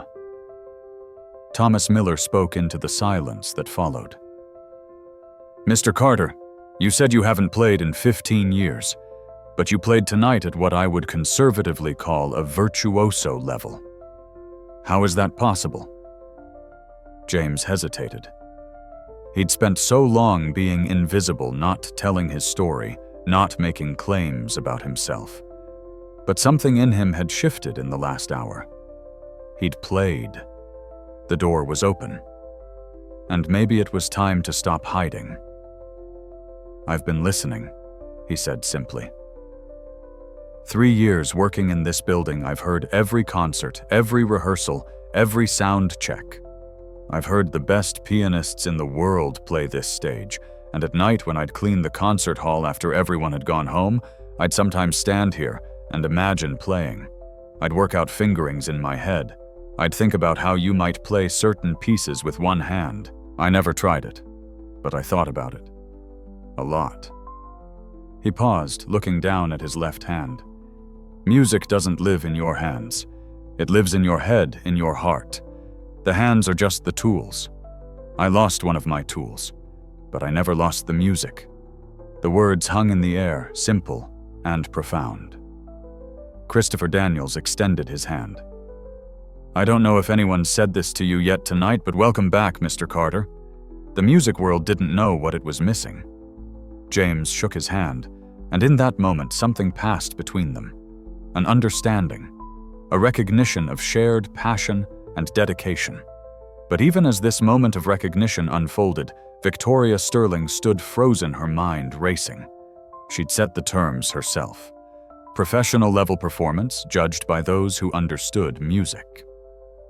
Thomas Miller, one of the most respected critics in the country, had just called it extraordinary professional standard. Christopher Daniels, a concert pianist himself, was treating James as an equal. She'd lost the bet. The question now was whether she'd keep her word. The energy in Carnegie Hall had completely transformed. What had started as a charity gala, with a side of humiliation entertainment, had become something else entirely. The invisible man had become visible. The dismissed had demanded and received respect. And now, with hundreds of witnesses and countless more watching via social media, the moment of reckoning had arrived. Victoria Sterling's phone had been buzzing continuously for the last 10 minutes. Messages from her PR team, from board members, from friends, offering advice or demanding explanations. The videos were already going viral. Hashtags were forming. The narrative was being written in real time, and for once in her carefully controlled life, Victoria wasn't the one writing it. She looked up at James, still standing on stage, and their eyes met. In his gaze, she didn't see triumph or smugness. She saw something worse. She saw quiet dignity, the kind that couldn't be taken away, or given only recognized or denied. And she'd denied it. Publicly. Cruelly. Her assistant leaned close, whispering urgently, "We need to get ahead of this. If you apologize now sincerely, we can frame this as a learning moment. The alternative is keeping my word," Victoria interrupted quietly. Her assistant blinked, surprised. "Yes, of course. But we need to be strategic about how number for Victoria's voice was firm. No strategy, no framing, no spin. I made a deal in front of all these people. He met his end. Now I keep mine." She stepped forward, moving toward the stage. The crowd parted for her, and in the silence of that movement, you could hear the clicking of phone cameras capturing every moment. Victoria climbed the stage steps, her expensive heels clicking on the wood. When she reached the top, she turned to face the audience before addressing James. This needed to be public. That was the point. "Ladies and gentlemen," her voice carried clearly, though without the confidence it had held earlier. "I think we all just witnessed something extraordinary. Mr. Carter has more than fulfilled the terms of our agreement. He has performed at a level that I, in my ignorance, believed was impossible." She turned to James. Up close, she could see the sweat still on his forehead, the exhaustion in his eyes, the way his left arm trembled slightly from the exertion of the performance. She could see the empty sleeve pinned so neatly, and felt a wave of shame so intense it almost made her stumble. "Mr. Carter, I owe you an apology, not because I lost a bet, but because I treated you as less than human. I saw your uniform and your disability, and I made assumptions about your worth, your intelligence, your capabilities. I was wrong, profoundly wrong." The words felt inadequate, but she forced herself to continue. "You asked for 3 things. Public acknowledgement that I judged you unfairly. I just gave you that. You asked for changed treatment of all the staff in this building. I commit to that starting immediately. And you asked for something that money can't buy. You asked for respect." She extended her hand not as a gesture of noblesse oblige, but as an equal to an equal. "You have my respect, Mr. Carter. You earned it tonight, though you shouldn't have had to. You should have had it from the first moment we met." James looked at her extended hand for a long moment. The crowd held its breath. This was the moment the videos would freeze on the moment that would define the narrative. Would he take her hand? Would he accept the apology? Finally, James reached out with his left hand and shook hers. His grip was firm, his eyes steady. "Thank you," he said simply. "But respect isn't something you give just to me. It's something you give to everyone who works here. Every janitor, every server, every security guard, every person who makes this building function. That's the real promise I'm holding you to." Victoria nodded. "You're right, and I'll keep that promise. But there's something else."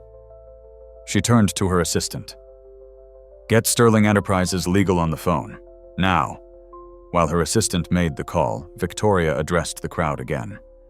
"Mr. Carter said he didn't want money, but I'm establishing something anyway. As of tonight, Sterling Enterprises is creating the James Carter Veteran Arts Scholarship. $5 million to fund full scholarships for wounded veterans who want to pursue careers in the arts. Music, visual arts, theater, anything. Mr. Carter, I'd like you to help administer it." A murmur of approval ran through the crowd. This was the kind of gesture that made for good PR. Yes, but it was also substantial. Real money committed to a real cause. But James shook his head slightly. "That's generous, Miss Sterling. But I don't want my name on it. Call it the Veteran Arts Initiative. This isn't about me. It's about all the other men and women who came home broken and gave up on their dreams because no one believed in them anymore." Victoria felt another wave of shame. Even in this moment, accepting an apology and a multi-million-dollar scholarship in his name, James was thinking about others. When was the last time she'd done that? When was the last time she'd thought about anyone's needs but her own? Thomas Miller stepped onto the stage, his presence adding weight to the moment. "Miss Sterling, Mr. Carter, if I may. I'd like to make an offer of my own." He looked at James. "I have connections throughout the classical music world. If you're interested in performing again, I can help make that happen. You deserve to be on stages like this playing for audiences who will appreciate what you can do." James's expression flickered with something that might have been longing, then caution. "I appreciate that, Mr. Miller. But I'm not sure I'm ready for that. This was something I had to do, but I don't know if I can do it regularly. The memories, the associations." "I understand," Thomas said gently. "The offer stands whenever you're ready, if you're ever ready." Christopher Daniels, still on stage, added his voice. "In the meantime, I'd be honored if you'd consider giving a master class, teaching other pianists about your approach, your techniques. The one-handed playing methods you've developed could benefit not just disabled musicians, but anyone looking to understand music at a deeper level." James looked overwhelmed by the offers, the attention, the sudden shift in his reality. Just an hour ago, he'd been invisible.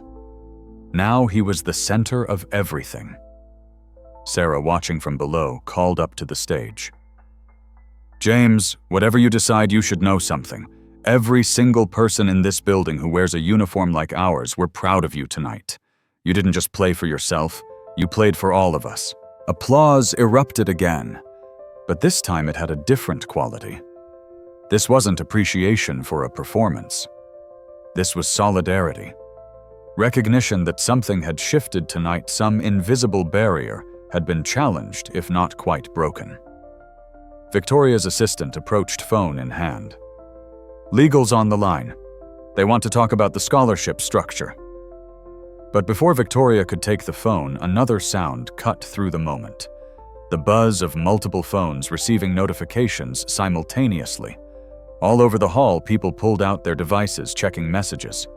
A guest near the front shouted, "This is already viral. The videos have over 1 million views. It's trending nationally."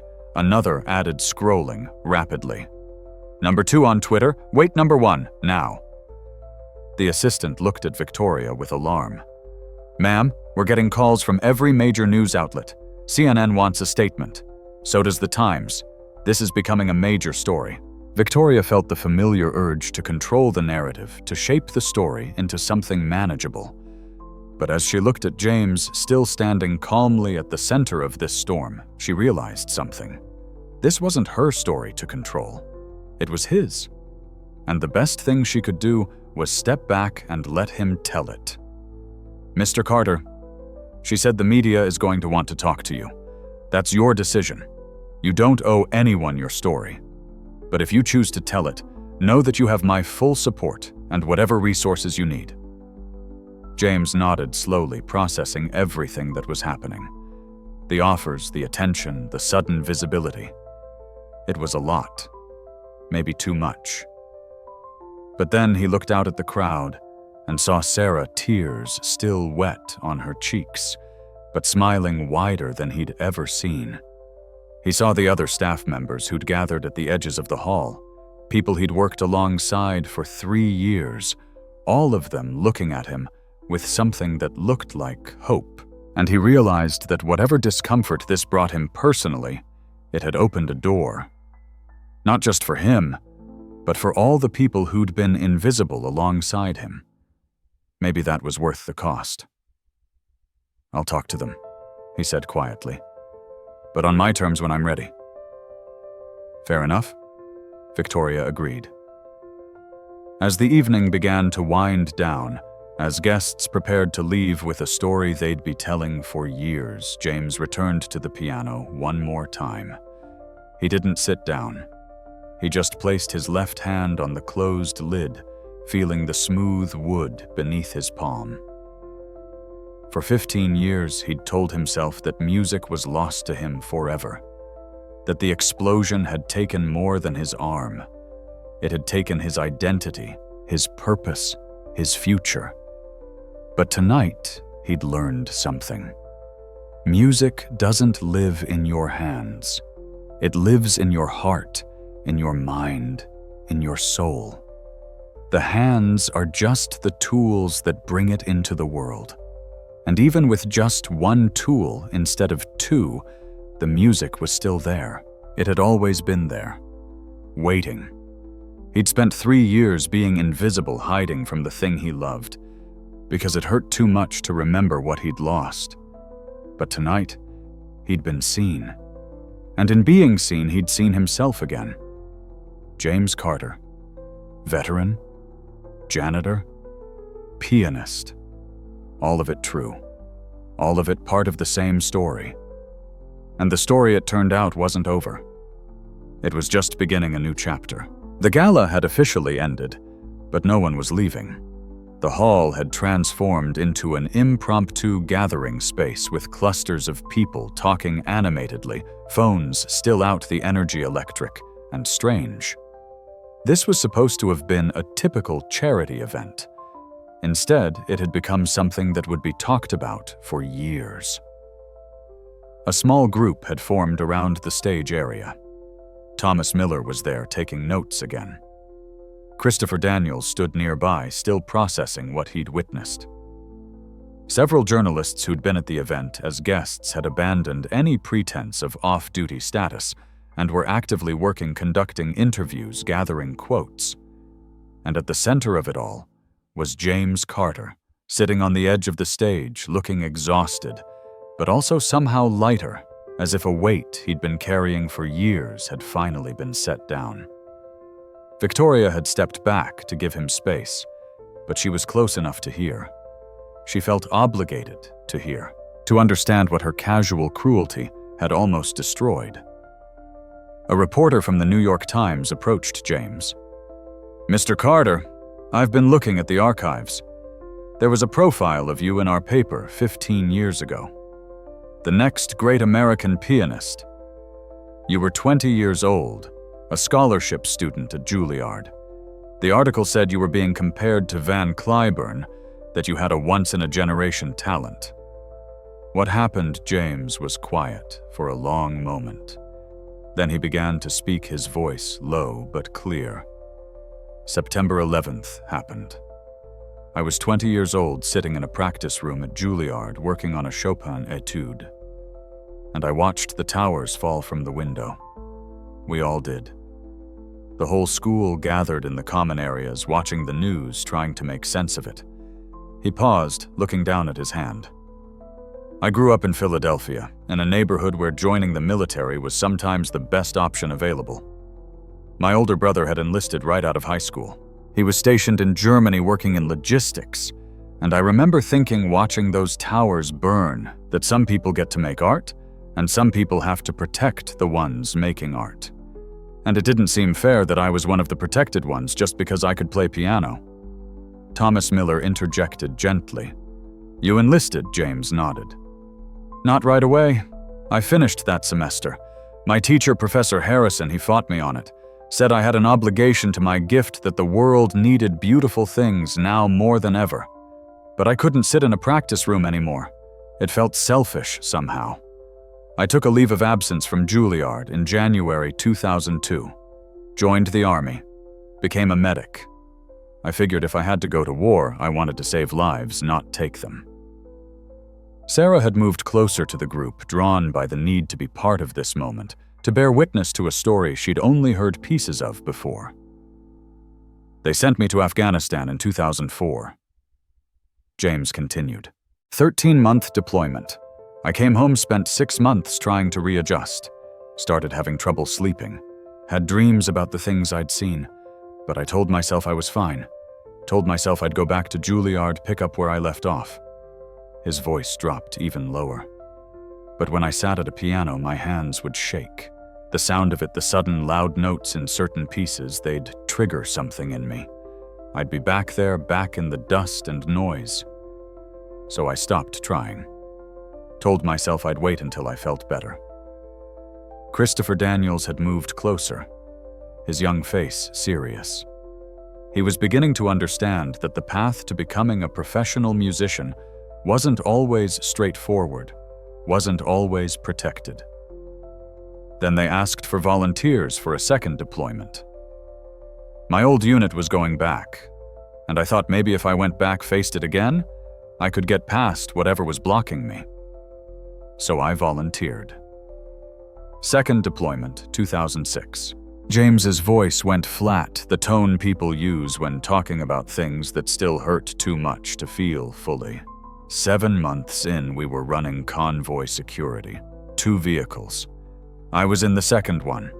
We were on a road we'd traveled dozens of times.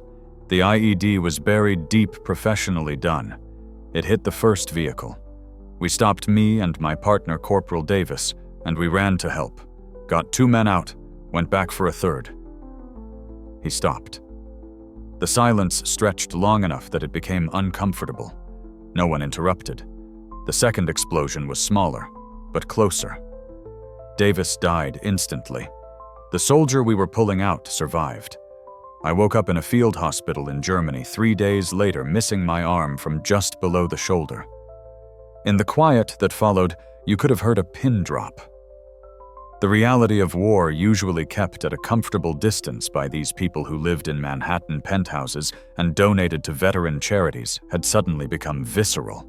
"They gave me a silver star," James said, and there was no pride in his voice, just flatness. "For valor," they said, "for saving that soldier's life."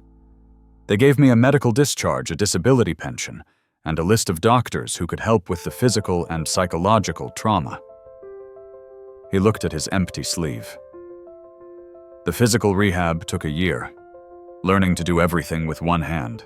Basic things. Buttons, shoelaces, opening jars. You don't realize how much you need 2 hands until you only have 1. Sarah wiped her eyes. She'd known some of this, but not all of it. Not in this detail. "I tried the prosthetic they gave me," James continued. "Hated it. It was heavy, uncomfortable, didn't feel like part of my body. So I stopped wearing it. Figured I'd adapt, learn to live with 1 arm. And I did. Physically, I adapted fine. But the other stuff, the psychological stuff, that was harder. PTSD, they called it. I had nightmares, panic attacks. Loud noises would send me diving for cover. I couldn't be in crowds. Couldn't concentrate. The medication helped some, but it also made me feel foggy, not myself." Thomas Miller asked gently, "What about music? Did you try to go back to Juilliard?" James shook his head. "I tried. God, I tried. Got readmitted on medical leave, sat down at a piano in one of the practice rooms. And I couldn't do it. Every time I heard a loud chord, every sudden fortissimo, I was back there. Back in the explosion. I'd break down, have panic attacks. The school was patient, gave me time, but eventually I had to accept it wasn't going to work. My scholarship was gone. I'd missed too much time. Medical bills were piling up. The disability pension covered basics, but not much more. I moved to a cheap apartment in Queens, took odd jobs. Construction work until the physical demands got to be too much. Retail until the crowds triggered too many panic attacks." He looked up at the Carnegie Hall ceiling, at the beautiful architecture, the history contained in these walls. 3 years ago, I saw an ad for custodial work here. Night shift mostly. Minimal public interaction. And it was Carnegie Hall. I'd dreamed of playing here when I was a student. Figured if I couldn't perform here, at least I could be here. I didn't tell them about Juilliard in my interview. Didn't mention I'd ever played piano. I was just a disabled veteran looking for work. They hired me. And I've been here ever since cleaning the halls where I once dreamed of performing." Victoria Sterling, listening to all of this, felt something crumble inside her. She'd seen a janitor, a disabled man in a work uniform. She'd never once thought about who he might have been before, what dreams he might have had, what he'd sacrificed. "Mr. Carter," she said, her voice rough with emotion. "I had no idea. You didn't ask." James interrupted, not unkindly, but firmly. "That's the point. You saw the uniform and the disability, and you thought you knew everything you needed to know about who I was and what I was worth. That's what people like me deal with every day. Being seen, but not seen. Being visible, but invisible at the same time." He stood from the stage edge, his height and presence suddenly commanding despite the work uniform and empty sleeve. "I don't need your pity, Miss Sterling. I don't need anyone's pity. What I need, what all of us need, is to be seen as whole human beings. Veterans, disabled people, service workers. We're not inspiration porn. We're not charity cases. We're just people trying to live our lives with dignity." The reporter was scribbling furiously. This quote was gold, the kind of thing that would headline articles for days. Christopher Daniels spoke up, his voice thoughtful. "Mr. Carter, can I ask something? You said you couldn't play for 15 years, but tonight you played at a level that suggests you've been practicing constantly. How is that possible?" James smiled slightly, the first real smile anyone had seen from him all night. "I told you, music doesn't live in your hands. It lives up here." He tapped his temple, and here he touched his chest over his heart. "I haven't physically played in 15 years, but I've never stopped being a musician. Working here, hearing every concert, every rehearsal, I've been studying. Learning. I'd listen to how different pianists approached the same piece. I'd analyze their technique, their interpretation. At night alone in the concert hall, I'd stand by the piano and imagine playing. I'd work out fingerings in my mind. I'd think about how you might adapt pieces for one hand." He looked at his left hand, flexing the fingers. "I did exercises. Kept the muscles strong and flexible. Practiced on surfaces when no one was looking. Tapping out rhythms, working on finger independence. I told myself I was doing it to maintain general dexterity, but really I think some part of me always knew I'd play again someday. Tonight, when Miss Sterling threw down her challenge, something in me just broke. Or maybe it was something that finally healed enough to handle the weight. I don't know. But I realized I couldn't hide anymore. I had to face it. The piano. The music, the person I used to be." Thomas Miller was nodding slowly. "And the PTSD, the panic attacks triggered by loud sounds. How did you manage those during the performance?" "I didn't," James admitted. "Or rather, I did, but barely.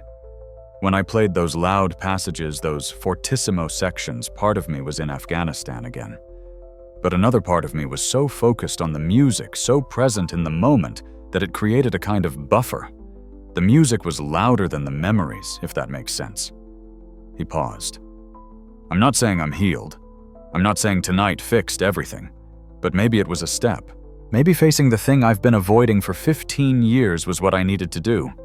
Sarah spoke up from her position near the stage. "James, there's something else folks should know. About why you took this job specifically." James looked at her, a question in his eyes. "Tell them about the scholarship fund you set up," Sarah prompted gently. "The one for kids from your old neighborhood." James looked uncomfortable. "That's not relevant." "It is," Sarah insisted. "It's part of who you are." James sighed. "Look, the disability pension gives me more than I need for my basic expenses. I live simply, so I've been putting some of it toward a small scholarship fund for kids from my old neighborhood in Philly who want to study music but can't afford lessons. It's not much. Maybe enough to help 2 or 3 kids a year with instrument costs and lesson fees. But it's something." Victoria felt another wave of shame. Here was a man making maybe $35,000 a year as a janitor, living with the physical and psychological scars of war, and he was giving away money to help kids he'd never met, while she lived in a penthouse and treated charitable giving as a tax strategy. The reporter's eyes lit up. This was perfect. Wounded veteran, hidden musical genius, secretly helping kids from his old neighborhood. The story practically wrote itself. "Mr. Carter, this is incredible. Would you be willing to do a full interview? Maybe visit your old neighborhood for some photos? This could be a major feature."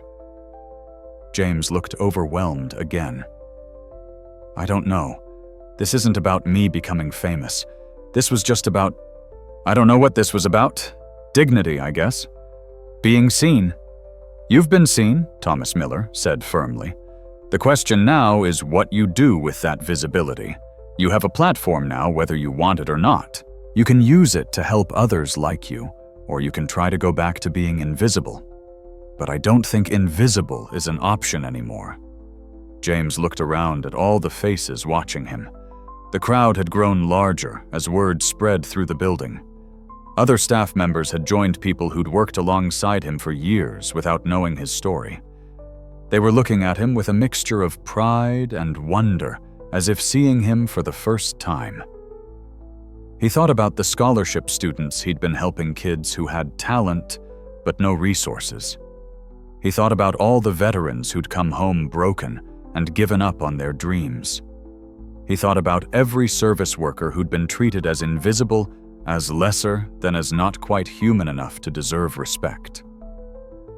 Maybe Thomas was right. Maybe he had a platform now. Maybe he had an opportunity to speak for people who usually didn't get heard. "Okay," he said finally. "I'll tell my story, but on my terms. And I want part of that story to be about systemic issues, not just individual triumph. I don't want this to be inspirational disabled veteran overcomes odds. I want it to be about how we treat people, how we value them, how we decide who matters." The reporter nodded eagerly. "Absolutely. We can do that." Victoria stepped forward again. "Mr. Carter, I meant what I said earlier. The scholarship fund, the changed policies, all of it. But I also want to offer you something else, a job, not as custodial staff, as our director of community programs. You'd work on outreach education initiatives, programs for underserved communities. You'd have a real salary, benefits, a platform to do the work you're already doing, but on a larger scale." James looked at her skeptically. "Is this because you feel guilty, or because it's good PR?" Victoria took a breath. Honesty was the only option here. "Both, probably, but also because it's the right thing to do. You have insights and experiences that could make our programs genuinely useful instead of just performative. And yes, having you visible in that role sends a message about what we value. But that's a good message to send, isn't it?" James considered this. A real job, a real salary, the ability to help people on a larger scale than his small scholarship fund allowed. It was tempting, very tempting, but he wasn't ready to commit. Not tonight. Tonight had been too much already. "I need time to think about it," he said. "This is all happening too fast. 6 hours ago, I was invisible. Now I'm being offered jobs and interviews and scholarships in my name. I need time to process."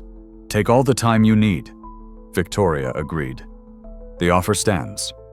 As the crowd finally began to disperse, as people started gathering their belongings and heading toward exits, Sarah approached James. She looked at him with eyes that held both pride and concern. "You okay?" she asked simply. James let out a long breath. "I don't know. Ask me tomorrow, or next week, or next year." She squeezed his arm gently. "You were amazing tonight. Not just the playing, the way you stood up for yourself, for all of us. That took courage." "Or stupidity," James said with a slight smile.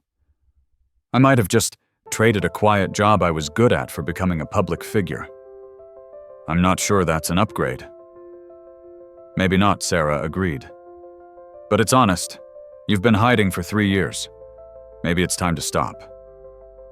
James looked back at the stage at the Steinway, still sitting under the lights. His relationship with that instrument, with music itself, had always been complicated. Tonight hadn't resolved that complication. But maybe it had opened a door to working through it. I'm going to need help, he admitted quietly. If I do this, if I accept the visibility, use the platform, all of that, I'm going to need people I trust around me. Sarah smiled. You've got me. And you've got all the folks here who've worked alongside you. We've got your back. As James finally left the stage, heading toward the exit, he passed Victoria Sterling. They looked at each other for a long moment. Thank you, Victoria said quietly, for not letting me off easy, for holding me accountable. I needed that. James nodded. We'll see if the changes stick. Talk is easy, action is hard. I know, Victoria replied, which is why I'm going to make sure it happens. Consider me accountable to you, Mr. Carter. You have my word. James almost smiled. Tonight I learned something about words. They only matter if you're willing to be held to them, so I'm going to hold you to yours. Please do, Victoria said, and meant it. As James walked out into the New York night, still wearing his work uniform, his empty sleeve pinned neatly at the shoulder, he felt different. Not healed, not fixed, but different. Like something that had been locked tight inside him for 15 years had finally cracked open, letting in air and light. The music was back. His voice was back. His visibility was back.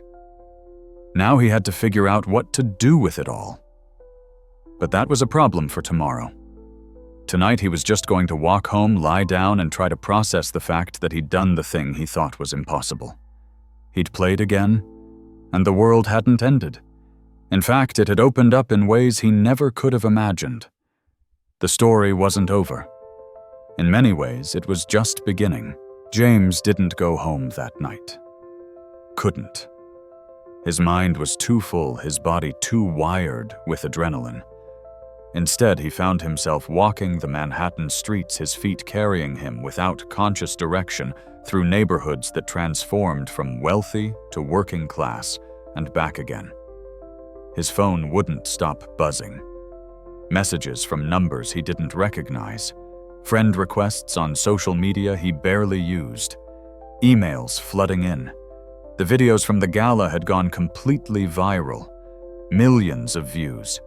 His name was trending worldwide. One-armed pianist, veteran musician, hidden genius. The headlines multiplying by the minute. He turned his phone off, put it in his pocket, kept walking.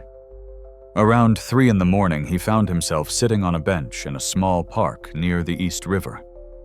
The city lights reflected on the dark water, creating patterns that shifted and changed with the current. He watched them, trying to make sense of everything that had happened in the space of a few hours. He'd spent 3 years building a small, controlled life, safe, predictable, invisible. And in one evening, all of that had been stripped away. He was visible now, more visible than he'd ever wanted to be. The question was whether that visibility would kill him or save him. Behind him, he heard footsteps. His military training kicked in automatically. He turned tensed, ready. "Easy there, soldier." Thomas Miller's voice was gentle, just an old man who couldn't sleep either. James relaxed slightly. "How did you find me?" Thomas gestured vaguely. "I didn't. I walk these streets when I can't sleep, which is most nights at my age. Running into you here is just, well, call it providence." He sat on the bench without asking permission, settling with the slight groan of joints that had seen too many years.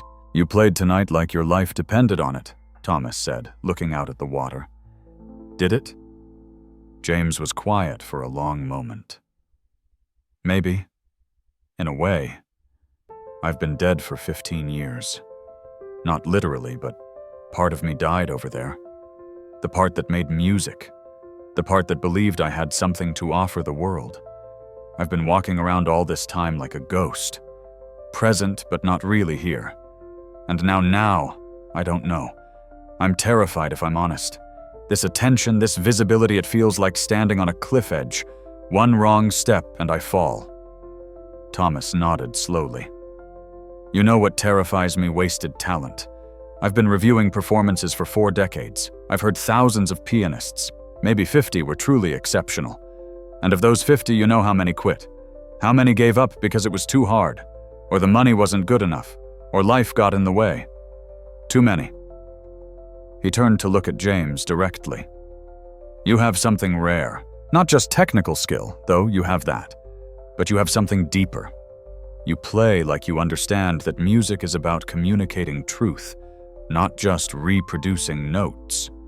That's extraordinarily rare. I lost 15 years, James said quietly. I'm 38 years old. That's old for a concert pianist to be starting out. The younger players, they've been perfecting their craft while I've been pushing a mop.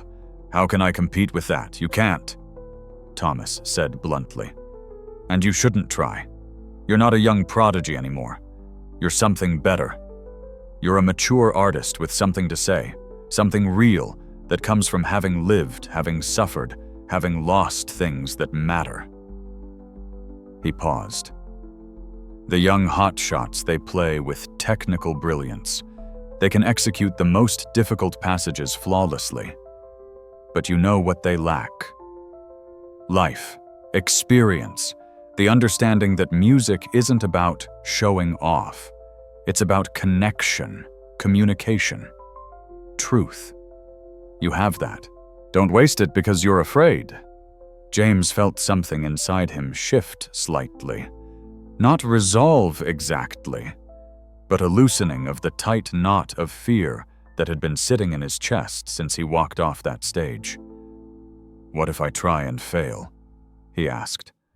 What if I can't handle the pressure, the expectations? What if the PTSD comes back worse?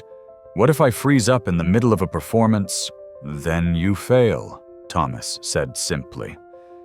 And you get back up and try again. That's what artists do. They fail. A lot. The successful ones are just the ones who kept getting back up. They sat in silence for a while, watching the river flow past, carrying the reflected city lights downstream. Finally, James spoke. When I was in Afghanistan after the explosion lying in that hospital bed in Germany, I thought my life was over. Everything I'd worked for, everything I'd dreamed about it was all gone. Taken away in a second by a bomb I never saw coming. I was angry. At God, at the universe, at the randomness of it all. Why me? Why did Davis have to die? Why did I lose my arm? What was the point of any of it? I never found good answers to those questions. But over time, I stopped asking them. I accepted that life was just random. Sometimes you get lucky, sometimes you don't. I'd gotten unlucky. That was just how it was. He flexed his left hand, watching the fingers move in the dim light. But tonight, playing that piano, something occurred to me. Maybe it wasn't random. Maybe losing my arm wasn't the end of my story. Maybe it was just a different chapter, a harder chapter, but still part of the same story. Thomas smiled. Now you're thinking like an artist. The question is whether I'm brave enough to live like one, James said. Only you can answer that, Thomas replied. But let me tell you what I saw tonight. I saw a man walk onto a stage in front of hostile audience, sit down at a piano he hadn't played in 15 years, and perform at a level that most pianists with 2 hands can't achieve. If that's not bravery, I don't know what is. They sat together for another hour, talking about music, about life, about the strange paths that lead us to where we end up. When Thomas finally stood to leave, he handed James a business card. Call me when you're ready. Not if. When. Because you will be ready, James. Maybe not today, maybe not next week, but you'll get there. After Thomas left, James sat alone for a while longer. Then he pulled out his phone and turned it on. The messages flooded in immediately, but he ignored them all except one. Sarah had texted, "No matter what you decide, I'm proud of you. Sleep well, friend." He typed back, "Can't sleep. Too much to think about." Her response came immediately, then think. "But remember, you don't have to decide everything tonight. Some things can wait until morning." She was right. He was trying to solve his entire future in one sleepless night. That wasn't reasonable, but there was one decision he could make tonight.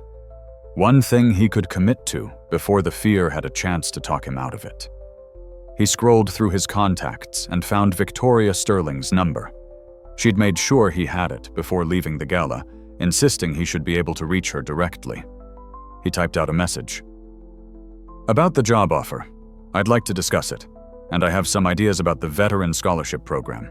Can we meet this week?" He hit send before he could second-guess himself. Her response came within minutes, even though it was nearly 4 a.m. "Yes, absolutely. How about Tuesday afternoon, my office? We'll talk about everything." "Tuesday works," he typed back. "James," she wrote, "I know tonight was overwhelming, but I want you to know something. What you did wasn't just about music. You changed something fundamental in how I see the world and my place in it. That matters. You matter." He read the message twice, then simply responded, "See you Tuesday." As dawn began to break over Manhattan, James finally stood from the bench. His body was exhausted, his mind still racing, but he felt something he hadn't felt in 15 years. He felt like he had a future. Not a safe future. Not an easy one. But a real one. One that was his to choose. He started walking toward his apartment in Queens. He'd sleep for a few hours, then he'd start making plans. Real plans. For what came next.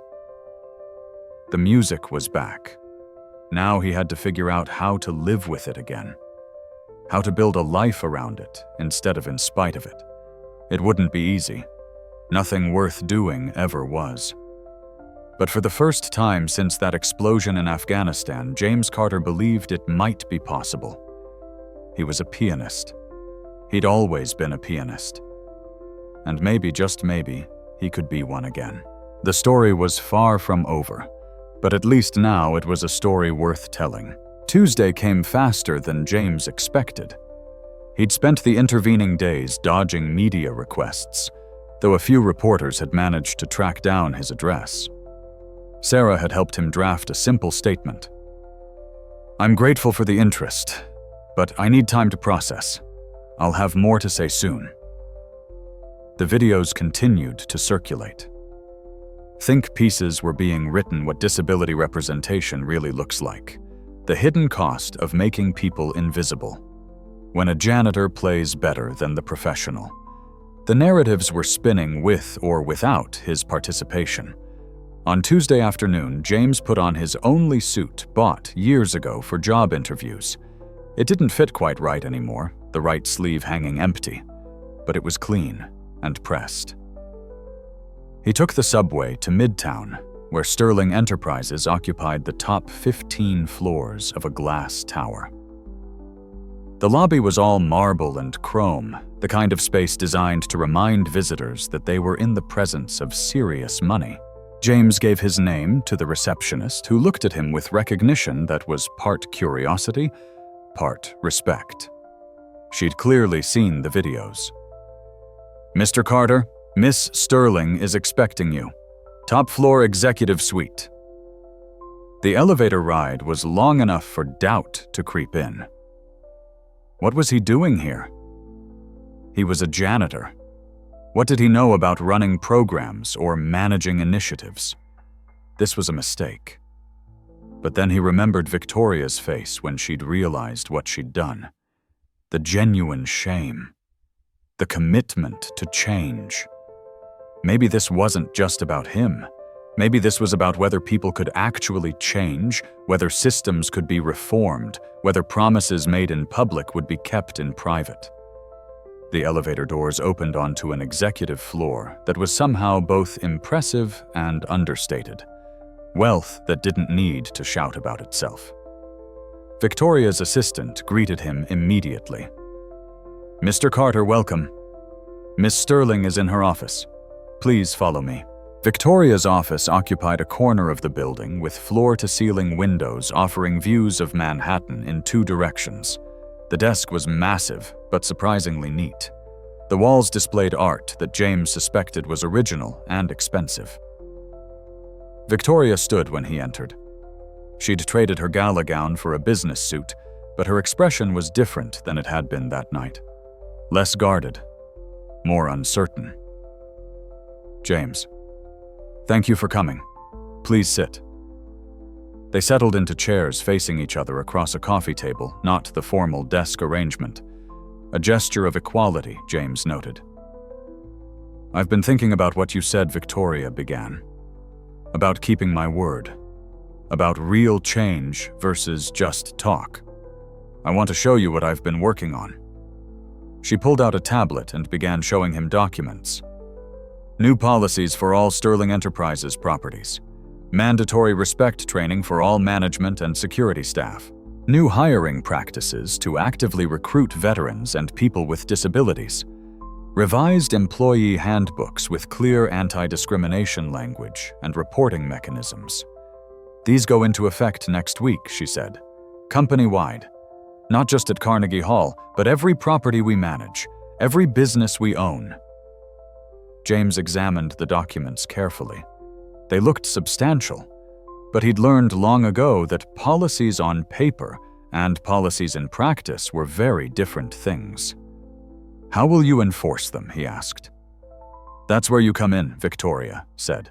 "If you accept the position, I want you to be the Director of Social Impact and Equity. You'd have the authority to conduct reviews, speak directly with employees, make recommendations for changes. You'd report directly to me and to the board. Your findings would be made public quarterly." "That's a lot of power for someone who doesn't work here yet," James observed. "It needs to be," Victoria replied. "Otherwise it's just window dressing. You'd have the power because you'd have the independence. You wouldn't be afraid to call out problems, including problems with me or my decisions." She paused. "I'm not trying to hire someone to make me look good. I'm trying to hire someone who will help me actually be good." "There's a difference." James considered this. "What about the scholarship program, the veteran initiative you mentioned?" Victoria pulled out another document, the Carter Veteran Arts Initiative, though you said you didn't want your name on it. "I didn't," James confirmed. "I hope you'll reconsider. Not for your ego, but because your name carries weight. It means something. It tells other veterans that someone like them made it, that there's a path forward." She showed him the details. $5 million endowment. Full scholarships for wounded veterans pursuing arts education. Not just music, but visual arts, theater, creative writing, any artistic discipline. Housing stipends, medical expense support. Mental health services specifically designed for veterans with PTSD. "This is comprehensive," James said, genuinely impressed. "It needs to be," Victoria replied. "I called the VA, talked to social workers who deal with veteran populations. They told me what actually helps versus what just sounds good in press releases. This is designed to work, not to generate headlines." James felt the last of his skepticism begin to crack. This wasn't performative. This was real. "There's one more thing," Victoria said. She pulled out a final document. "A public statement I plan to make. I wanted you to read it first. Make sure I'm not missing anything." James read through it carefully. It was a full acknowledgement of what had happened at the gala. No spinning, no minimizing. A clear admission that she'd judged James based on his appearance and uniform, that she'd perpetuated systemic discrimination, that she was committed to changing both her personal behavior and her company's practices. "This is going to cost you," James said. publicly admitting fault like this. Some people will respect it, others will use it against you. I know, Victoria said. My PR team hates it. My lawyers are nervous about liability implications. But it's the truth. And I'm tired of pretending truth is negotiable. She looked at him directly. You asked me at the gala to keep my word. This is me keeping it, not just privately but publicly. Putting my reputation on the line the way I put yours on the line that night. James set the document down. When are you releasing this today? In about an hour. I'm holding a press conference. And I'd like you to be there if you're willing. Not to speak unless you want to, but to be present. To be visible. To show that this isn't just talk. James felt his chest tighten. A press conference, cameras, questions, the full weight of public scrutiny. I don't know if I'm ready for that, he admitted. Victoria nodded. I understand, but I'm asking anyway, because visibility is uncomfortable for both of us right now. You've been forced into it. I'm choosing it. Maybe we can be uncomfortable together. There was something disarming about her honesty. The polished CEO veneer had cracked, revealing someone who was genuinely trying to figure out how to do better. James thought about Sarah's words. You've been hiding for 3 years. Maybe it's time to stop. Okay, he heard himself say. I'll be there. But on one condition. Name it. The scholarship program includes mental health support. Real support, not just a hotline number. Therapists who understand military trauma. Support groups. Long-term care, not just crisis intervention. Done, Victoria said immediately. I'll have it added to the program structure before we announce. She extended her hand. So do we have a deal? Director of Social Impact and Equity starting salary. 120,000 full benefit stock options and complete independence in your role. James looked at her hand. A week ago, he'd shaken this same hand to accept a challenge that had changed his life. Now he was shaking it again, accepting a different kind of challenge. We have a deal, he said, grasping her hand firmly. The press conference was held in the Sterling Enterprises conference room on the executive floor. Media outlets packed the space cameras on tripods, reporters with notepads, the energy electric with anticipation. James stood off to the side with Sarah, who'd asked to be there for support. She'd taken a personal day from her regular job, dressed in her best outfit, her hand occasionally reaching out to squeeze his arm. You got this, she whispered, as Victoria stepped to the podium. The room quieted. Victoria looked out at the assembled media, took a visible breath, and began. Thank you all for coming. I've called this press conference to address the events at Carnegie Hall 5 days ago and to announce significant changes to Sterling Enterprises' policies and practices. She paused, looking directly at the cameras. At the gala, I publicly humiliated an employee of one of our properties. I mocked his disability, dismissed his humanity, and treated him as less than worthy of basic respect. I did this in front of hundreds of witnesses because I believed his uniform and his appearance told me everything I needed to know about his value. The reporters were scribbling frantically. This wasn't the usual corporate non-apology. I was wrong. Profoundly, inexcusably wrong. James Carter, the man I dismissed so casually, is a Juilliard-trained pianist, a Silver Star recipient, a veteran who gave his arm saving another soldier's life. But even if he weren't those things, even if he were just a janitor with no special talents or awards, he would still deserve respect. He would still deserve to be treated as a full human being. She looked over at James, who nodded slightly. The problem isn't just what I did that night. The problem is the system that made it possible, that made it normal, that made it almost invisible. For years, our company has had policies and practices that marginalized certain employees. Keep staff out of photographs. Use the service entrance. Don't interact with guests unless necessary. These policies treated some people as less visible, less important, less human. That ends today." She outlined the new policies, the training programs, the accountability measures. She announced the Carter Veteran Arts Initiative with its full funding details. She announced James's new role, his authority, his independence. "I'm not asking you to applaud me for doing what should have been done years ago. I'm asking you to hold me accountable. These changes will be measured and reported publicly. If we fail to meet our commitments, you'll know. If we backslide into old patterns, you'll know." She gestured to James. "Mr. Carter has agreed to join our company in a senior role, not because I'm trying to buy his silence or his forgiveness, but because real change requires people willing to speak truth to power. He's been given that authority, and I've committed to listening." A reporter's hand shot up. "Miss Sterling, aren't you worried about the liability implications of admitting fault so publicly?" "Yes," Victoria answered simply. "My lawyers are very worried. But I've learned that legal risk is different from moral risk. The legal risk of admission is manageable. The moral risk of denial is not." Another reporter. "Mr. Carter, would you be willing to say a few words?" James hadn't planned to speak, but he stepped forward to the microphone stand that Victoria vacated for him. The cameras focused on him. The empty sleeve was visible to everyone. He'd chosen not to hide it, not to pin it back. Let them see. Let them understand what he'd given.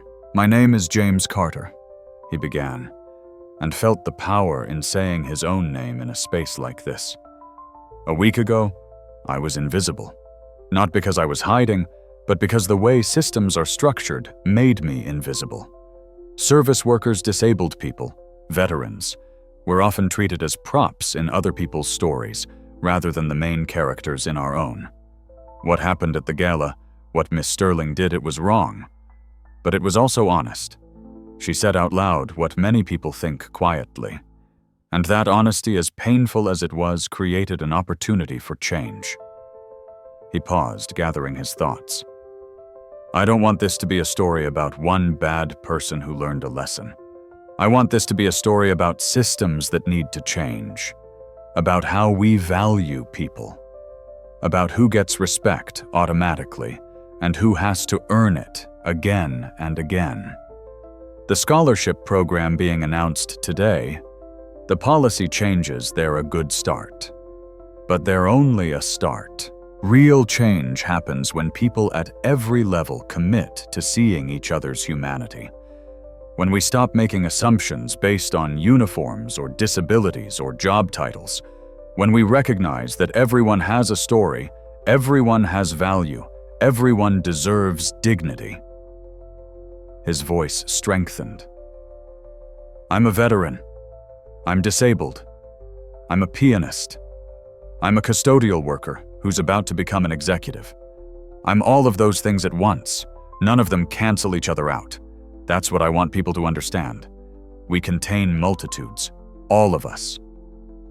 The room was silent, except for the clicking of camera shutters. "Miss Sterling made a promise to me in front of witnesses. She's keeping that promise. Now I'm making a promise to all of you and to every person who's ever been made to feel invisible. I'm going to use whatever platform I have to make sure these changes are real, to make sure other people don't have to prove their humanity the way I had to. That's all I have to say. Thank you." He stepped back from the microphone. The room erupted in questions, but Victoria's assistant stepped forward. "We'll take written questions submitted to our press office. Thank you all for coming." As the room began to clear, several reporters approached James directly. One of them, a woman from NPR, asked gently, "Mr. Carter, would you be willing to do an extended interview about your experience, your full story?" James looked at Sarah, who nodded encouragingly. "Yes," he said, "but I want to do it right. Not just about me. About all the veterans struggling to reintegrate. About all the disabled people fighting for respect. About all the service workers who deserve better. Can you do that kind of story?" "That's exactly the kind of story I want to do," the reporter replied, handing him her card. After the press conference, after the reporters had left and the cameras were packed away, James and Victoria stood by the windows of her office looking out at Manhattan spread below them. "That was harder than I expected," Victoria admitted. "Being honest usually is," James replied. She turned to look at him. "I need to ask you something, and I need you to answer honestly. Do you forgive me?" For what I did, James considered the question carefully. "I don't know yet. Forgiveness isn't a switch. It's a process. But I can say this, I see that you're trying. I see that you're willing to be uncomfortable to risk things to actually change. That matters." "Fair enough," Victoria said. "But I need you to understand something." James continued. "I didn't accept this job just because of the salary or the title. I accepted it because I believe systems can change, that people can change. If I start to believe that's not true, if the promises become just words again, I'll walk away. Publicly. Are you okay with that?" Victoria said without hesitation. "That's exactly what I need you to do. Hold me accountable. Don't let me slip back." They shook hands again, sealing the commitment. As James left the building that afternoon, stepping out into the Manhattan sunshine, he felt different. Not healed healing would take time. Not whole, he'd never be whole in the way he'd been before Afghanistan. But real, present, visible in a way that mattered. His phone buzzed. A text from Thomas Miller. Saw the press conference. "Well done. Ready to talk about that performance career yet?" James smiled. He texted back. "Maybe. Let's talk next week." Another text, this one from Christopher Daniels. "Hey man, I'm organizing a benefit concert for veteran musicians. Would you consider performing No Pressure? But it would mean a lot." James stared at the message for a long moment. A performance. A real one planned in advance with expectations and pressure. A week ago, that would have terrified him. Today, it still terrified him. But it also felt possible. He texted back, "Send me the details. I'll think about it." As he walked toward the subway, he passed a street musician playing guitar, his case open for donations. James stopped, pulled out a $20 bill, and dropped it in the case. The musician looked up, started to thank him. Then his eyes widened. "Hey, you're that guy. From the video. The piano guy." James nodded. "Man, that was incredible. You inspired me. I'm a vet too, lost my leg in Iraq. Thought I'd never play music again, but seeing you, I don't know, it made me think maybe I could." James felt something warm spread through his chest. "You can. If you want to, you can. Thanks, man. Really." As James continued toward the subway, he thought about the ripples. One moment on a stage, one refusal to stay invisible, and it was spreading outward in ways he couldn't predict or control. For 15 years, he had believed his story was over, that the explosion had written the ending. But he'd been wrong. That explosion hadn't ended his story. It had just started a new chapter, a harder chapter, a more painful one, but still part of the same story. And the story wasn't about becoming whole again. It was about learning that broken things could still be beautiful, still be valuable, still be worth something. He was James Carter, veteran, pianist, advocate, still learning, still healing, still here. And that he was beginning to understand was enough. 6 months passed like a river finding its course. The initial media frenzy died down, replaced by steady, sustained coverage of actual changes taking place. The story had legs not because it was sensational, but because it was real. The Carter Veteran Arts Initiative launched with its first cohort of 25 scholarship recipients. James had insisted on being involved in the selection process, reading every application personally. The recipients weren't just talented, they were survivors. A Marine who'd lost both legs and wanted to study sculpture. An Army medic with severe PTSD who found solace in painting. A Navy veteran who'd gone blind from an explosion and wanted to pursue audio production. Each of them had a story. Each of them had been told implicitly or explicitly that their dreams were over. The scholarship was telling them something different. James's new role at Sterling Enterprises was demanding in ways he hadn't anticipated. He conducted listening sessions with employees across all their properties. He reviewed hiring practices, promotion patterns, pay scales. He found problems, plenty of them, and he reported them honestly in his quarterly public reports. Some managers resisted, some pushed back. But Victoria backed him every time, even when it was uncomfortable, even when it cost money, even when it would have been easier to let things slide. The changes were real, measurable. Staff turnover decreased. Employee satisfaction scores improved. Anonymous feedback channels received genuine use because people trusted they'd be heard. And yes, there were positive press stories.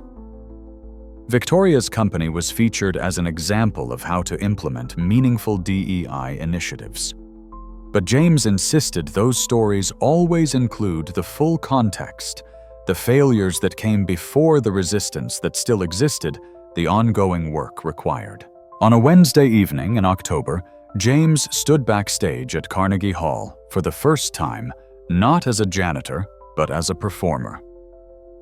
It was a benefit concert for veteran artists, the one Christopher Daniels had invited him to 6 months ago. Sarah was in the audience. So was Thomas Miller. So was Victoria Sterling, who'd purchased an entire row of tickets and given them to Carnegie Hall staff custodians, security guards, kitchen workers, so they could watch one of their own perform on the stage they usually saw only from the wings. James wore a concert suit, custom-tailored with one sleeve. He'd finally accepted that his body looked different now, and that was okay.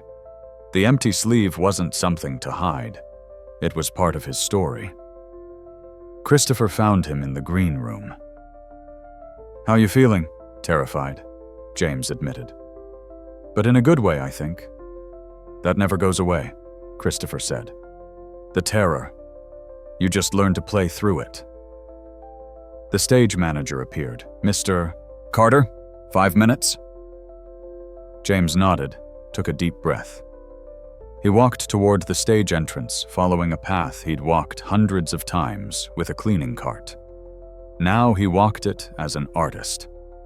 As he passed through the wings, he saw Miguel, one of the current custodial staff. Miguel nodded to him with respect. "You got this, Mr. Carter." "Thanks, Miguel. And hey, tomorrow it's just James, okay?" Miguel smiled. "Okay, James."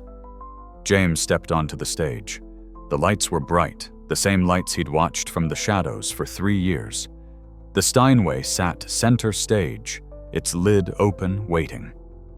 The audience was silent, expectant. But it was a different kind of silence than 6 months ago. This wasn't an audience waiting for him to fail. This was an audience ready to listen. James sat at the piano. He adjusted the bench, positioned his left hand over the keys. And he spoke into the microphone that had been set up beside the piano.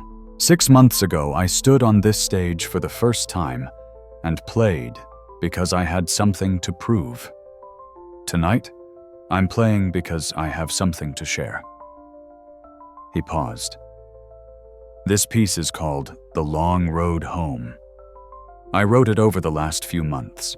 It's about losing things that matter, about finding your way back to yourself, about learning that broken things can still make beautiful music." His left hand came down on the keys, and the music began. It was nothing like the technical showpieces he'd played at the gala. This was original composition, simple in structure, but emotionally complex. The melody was spare, almost hesitant at first, like someone taking first steps after a long illness. As it developed, the music grew stronger. Not louder, but more certain. The left hand created textures that suggested both loss and resilience. There were moments that sounded almost like questions hanging unresolved in the air, and moments that sounded like answers, though not always comfortable ones. The piece didn't pretend that everything was fixed. It acknowledged pain. It acknowledged struggle. But it also acknowledged hope. The kind of hope that doesn't deny reality, but insists on moving forward anyway. In the audience, Sarah wiped her eyes. Victoria sat very still, something in her chest tight with an emotion she couldn't quite name. Thomas Miller recognized the signs of a maturing artist, someone who'd stopped trying to impress and started trying to communicate. The piece built to a climax that was powerful, but not overwhelming. Then it settled back down, the melody returning to something close to where it had started, but transformed by everything that had happened in between. The final chord was neither happy nor sad. It simply was. A statement of existence. I'm here. I made it through. I'm still making it through. James lifted his hand from the keys. The silence that followed was profound. Then the applause began, and it was warm, sustained, genuine. But James wasn't focused on the applause. He was looking at his hand, flexing the fingers, feeling the echo of the music still vibrating through his body. He'd done it. Not just played, but shared something real, something true, something that came from the deepest parts of himself. When the applause finally died down, James spoke again. Thank you. This concert is supporting veteran artists, people like me, who thought their creative dreams were over when they came home. But I want to say something to any veterans listening, whether you're in this hall or watching online. Your story isn't over. Whatever you've lost, whatever scars you carry, you're still here. You're still capable of creating, of contributing, of mattering. Don't let anyone make you invisible. Don't let anyone tell you your worth is determined by what you've lost, rather than what you still have. And to everyone else I ask this. See the people around you. Really see them. The person cleaning your office has a story. The person serving your coffee has a story. The person you pass without a second glance has a story. Everyone does. And everyone deserves to be seen. He stood from the piano, bowed to the audience, and walked off stage. Backstage, he found Sarah waiting. She hugged him tightly. I'm so proud of you, she said. I couldn't have done this without you, James replied. You saw me when I was invisible. That mattered more than you know. Victoria approached her expression soft, in a way that would have been unimaginable 6 months ago. That was beautiful, James. Really beautiful. And not just the music. Thank you. For keeping your word. For actually changing. It matters. I should be thanking you, Victoria said. You changed my life. You made me see things I'd been blind to. That's a gift, even though I didn't deserve it. Thomas Miller appeared beaming. James, I have 5 performance offers for you already, and the concert just ended. Are you ready to talk about a real performance career now? James laughed. Maybe. Let's talk. But on my terms. I can't do a full touring schedule. I need time for the work at Sterling. That matters to me as much as the music. Fair enough? Thomas agreed. We'll figure it out. As the evening wound down, as the audience filed out, and the performers celebrated backstage, James slipped away for a moment. He made his way back to the concert hall, now empty and quiet. He walked to the center of the stage and looked out at the empty seats. 6 months ago, those seats had been filled with people who'd mocked him, doubted him, dismissed him. Tonight, they'd been filled with people who'd listened, who'd seen him, who'd recognized his humanity. He thought about the long road that had brought him here. From Philadelphia to Juilliard, to Afghanistan, to a hospital in Germany, to years of struggling to the custodial job, to this moment, standing on a stage where he belonged. It hadn't been a straight path. It had been winding, painful, full of losses and setbacks and moments when he'd wanted to give up. But he was here. He'd made it. And more importantly, he was using his platform to help others make it too. He heard footsteps behind him. Miguel, the custodian, was starting his evening shift. "Sorry, Mr. Carter. Didn't mean to interrupt. You're not interrupting. And it's James." He paused. "Miguel, can I ask you something? Do you have any dreams? Things you wish you could do but don't think you can?" Miguel looked surprised by the question. I used to paint. Back in Mexico before I came here. But I haven't in years. No time, no money for supplies." James pulled out his wallet and extracted a business card. "This is the Carter Veteran Arts Initiative.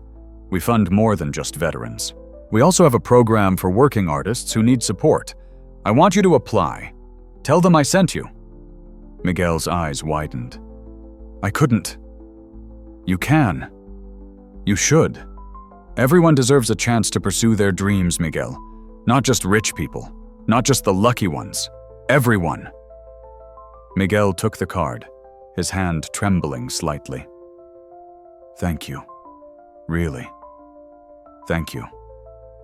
After Miguel left, James stood alone on the stage a moment longer.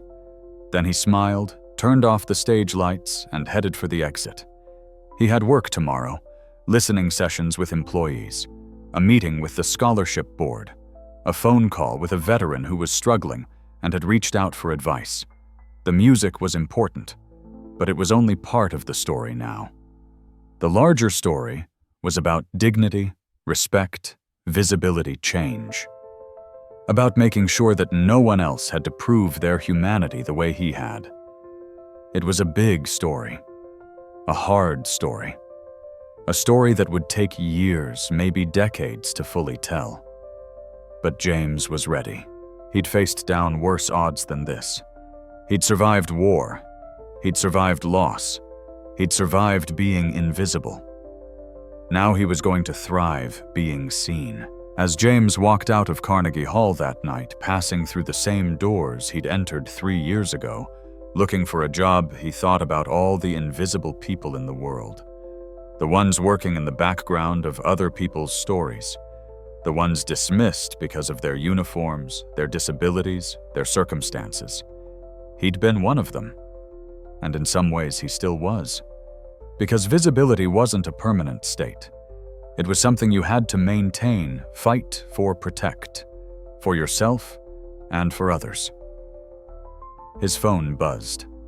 A message from a veteran he'd been mentoring through the scholarship program. "Just finished my first piece for class. Professor said it was one of the best student compositions she's seen in years. Thank you for believing in me." James smiled. This was what it was about, not his own success. The ripples, the way one person being seen could help others become visible. He texted back, "I didn't make you talented. I just helped people see what was already there. Proud of you." As he rode the subway back to Queens, he thought about the people around him. The tired woman in scrubs who'd probably just finished a nursing shift. The young man with paint stains on his hands, clearly coming from a construction job, or maybe an art studio. The older gentleman reading a book in Russian. Every single one of them had a story. Every single one of them mattered. He wanted to stop the train, stand up, and tell them all you matter. Your story matters. Don't let anyone make you invisible. Don't let anyone tell you your worth is less because of your job or your appearance or your circumstances. But he didn't need to make a speech. He was living the message. And that was more powerful than any words. Have you ever felt invisible? Have you ever been judged by your appearance, your job, your circumstances before anyone bothered to learn your name? or your story. James Carter's story reminds us that dignity has no uniform. It doesn't depend on job titles or bank accounts or physical ability. Dignity is inherent. It belongs to everyone. The only question is whether we choose to see it. The janitor cleaning your office might be a musical genius. The server bringing your food might be a published poet. The security guard checking IDs might have saved lives in combat. The person you pass without a second glance might be fighting battles you can't imagine while still showing up, still working, still trying. Everyone has a story. Everyone deserves respect. Everyone matters. James Carter learned this the hard way. He lost his arm serving his country. He lost his music career to PTSD and medical bills. He spent 3 years invisible working in the shadows of a building where he'd once dreamed of performing. But he never lost his dignity. He never lost his worth. He never lost the music, even when he couldn't play it. And when the moment came when he was challenged and mocked and dismissed, he didn't shrink back into invisibility. He stood up. He spoke his name. He demanded to be seen. Not just for himself, but for everyone who'd ever been treated as less than human. That's courage. That's what it means to keep your word not just to others, but to yourself. To refuse to accept the small box the world tries to put you in. To insist on your full humanity, even when it's uncomfortable, even when it's scary, even when it costs something. Victoria Sterling learned something too. She learned that keeping your word isn't about grand gestures. It's about showing up day after day, doing the hard work of actually changing. It's about being willing to be uncomfortable, to admit fault, to do better. Words without action are just noise. But action backed by commitment can change everything. 6 months after that night at Carnegie Hall, real things had changed. Policies, practices, lives. James was performing again, composing, teaching. But more importantly, he was helping other veterans find their way back to their dreams. He was holding systems accountable. He was making sure other people didn't have to prove their humanity the way he did. That's what real change looks like. Not perfect, not finished, but real, measurable, sustained. So here's the question for all of us. Who are you making invisible in your life? Who are you dismissing without knowing their story? Who are you judging based on appearance or circumstances? And more importantly, what are you going to do about it? Maybe it's learning the names of the people who clean your office, who serve your food, who provide services you take for granted. Maybe it's checking your assumptions when you meet someone new. Maybe it's speaking up when you see someone being treated as less than human. Maybe it's refusing to be invisible yourself, refusing to accept the small box people try to put you in, insisting on being seen as the complex, valuable human being you are. James Carter didn't save himself alone. He had Sarah, who saw him when he was invisible. He had Thomas, who recognized his talent. He had an entire community of people who refused to let him disappear. We all need that. We all need to be that for others. This isn't just a story about a disabled veteran who could play piano. This is a story about systems that need to change, about how we treat people, about who gets respect automatically and who has to fight for it, about the difference between charity and justice, between pity and respect, between words and action. It's a story about dignity. And dignity, as James learned and taught, has no uniform. It wears no badge. It requires no credentials. It simply is. And every person has it, whether we choose to see it or not. The only question is, will you see it? Will you honor it? Will you demand it for yourself and protect it for others? James Carter found his way from invisible to visible, from silence to music, from dismissed to respected. But his story isn't over. Because real stories never are. They keep unfolding, keep rippling outward, keep touching lives in ways we can't predict. Your story isn't over either. Whatever you've lost, whatever battles you're fighting, whatever obstacles stand in your way, you're still here. You still matter. You still have something to offer the world. Don't let anyone make you invisible. Don't let anyone tell you your worth is determined by what you've lost, rather than what you still have. And when you see someone else being dismissed, being made invisible, being treated as less than human, speak up. Stand up. Be the person who sees when others look away. Because that's how we change things. Not with grand speeches or perfect solutions, but with daily choices. With small acts of recognition and respect. With the courage to see and be seen. James Carter played piano with one hand and changed the world. Not because of the music, though the music mattered, but because he refused to accept invisibility. He demanded his full humanity, and in doing so, he made space for others to do the same. That's a lesson worth remembering. That's a story worth sharing. That's a truth worth living. If this story moved you, if it made you think differently about the people you pass every day, if it inspired you to see with clearer eyes and speak with braver voice, then share it. Tell others. Let the ripples spread.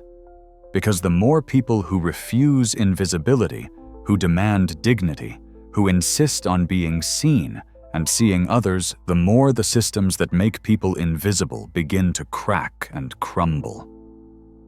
Change is possible. People can grow. Systems can be reformed. But only if we're willing to do the uncomfortable work. Only if we're willing to keep our word not just in moments of public pressure, but in the quiet daily choices that no one's watching. James Carter kept his word to himself. Victoria Sterling kept her word to James. Now it's time for all of us to keep our word to each other. See people. Really see them. Learn their names. Hear their stories. Honor their dignity. Because we're all just people trying to make our way through this world with whatever tools we have left. Some of us have lost things. Some of us are carrying invisible scars. Some of us are fighting battles no one else can see. But we're all still here. We all still matter. We all still have music to make in whatever way we can make it. Don't let anyone tell you different.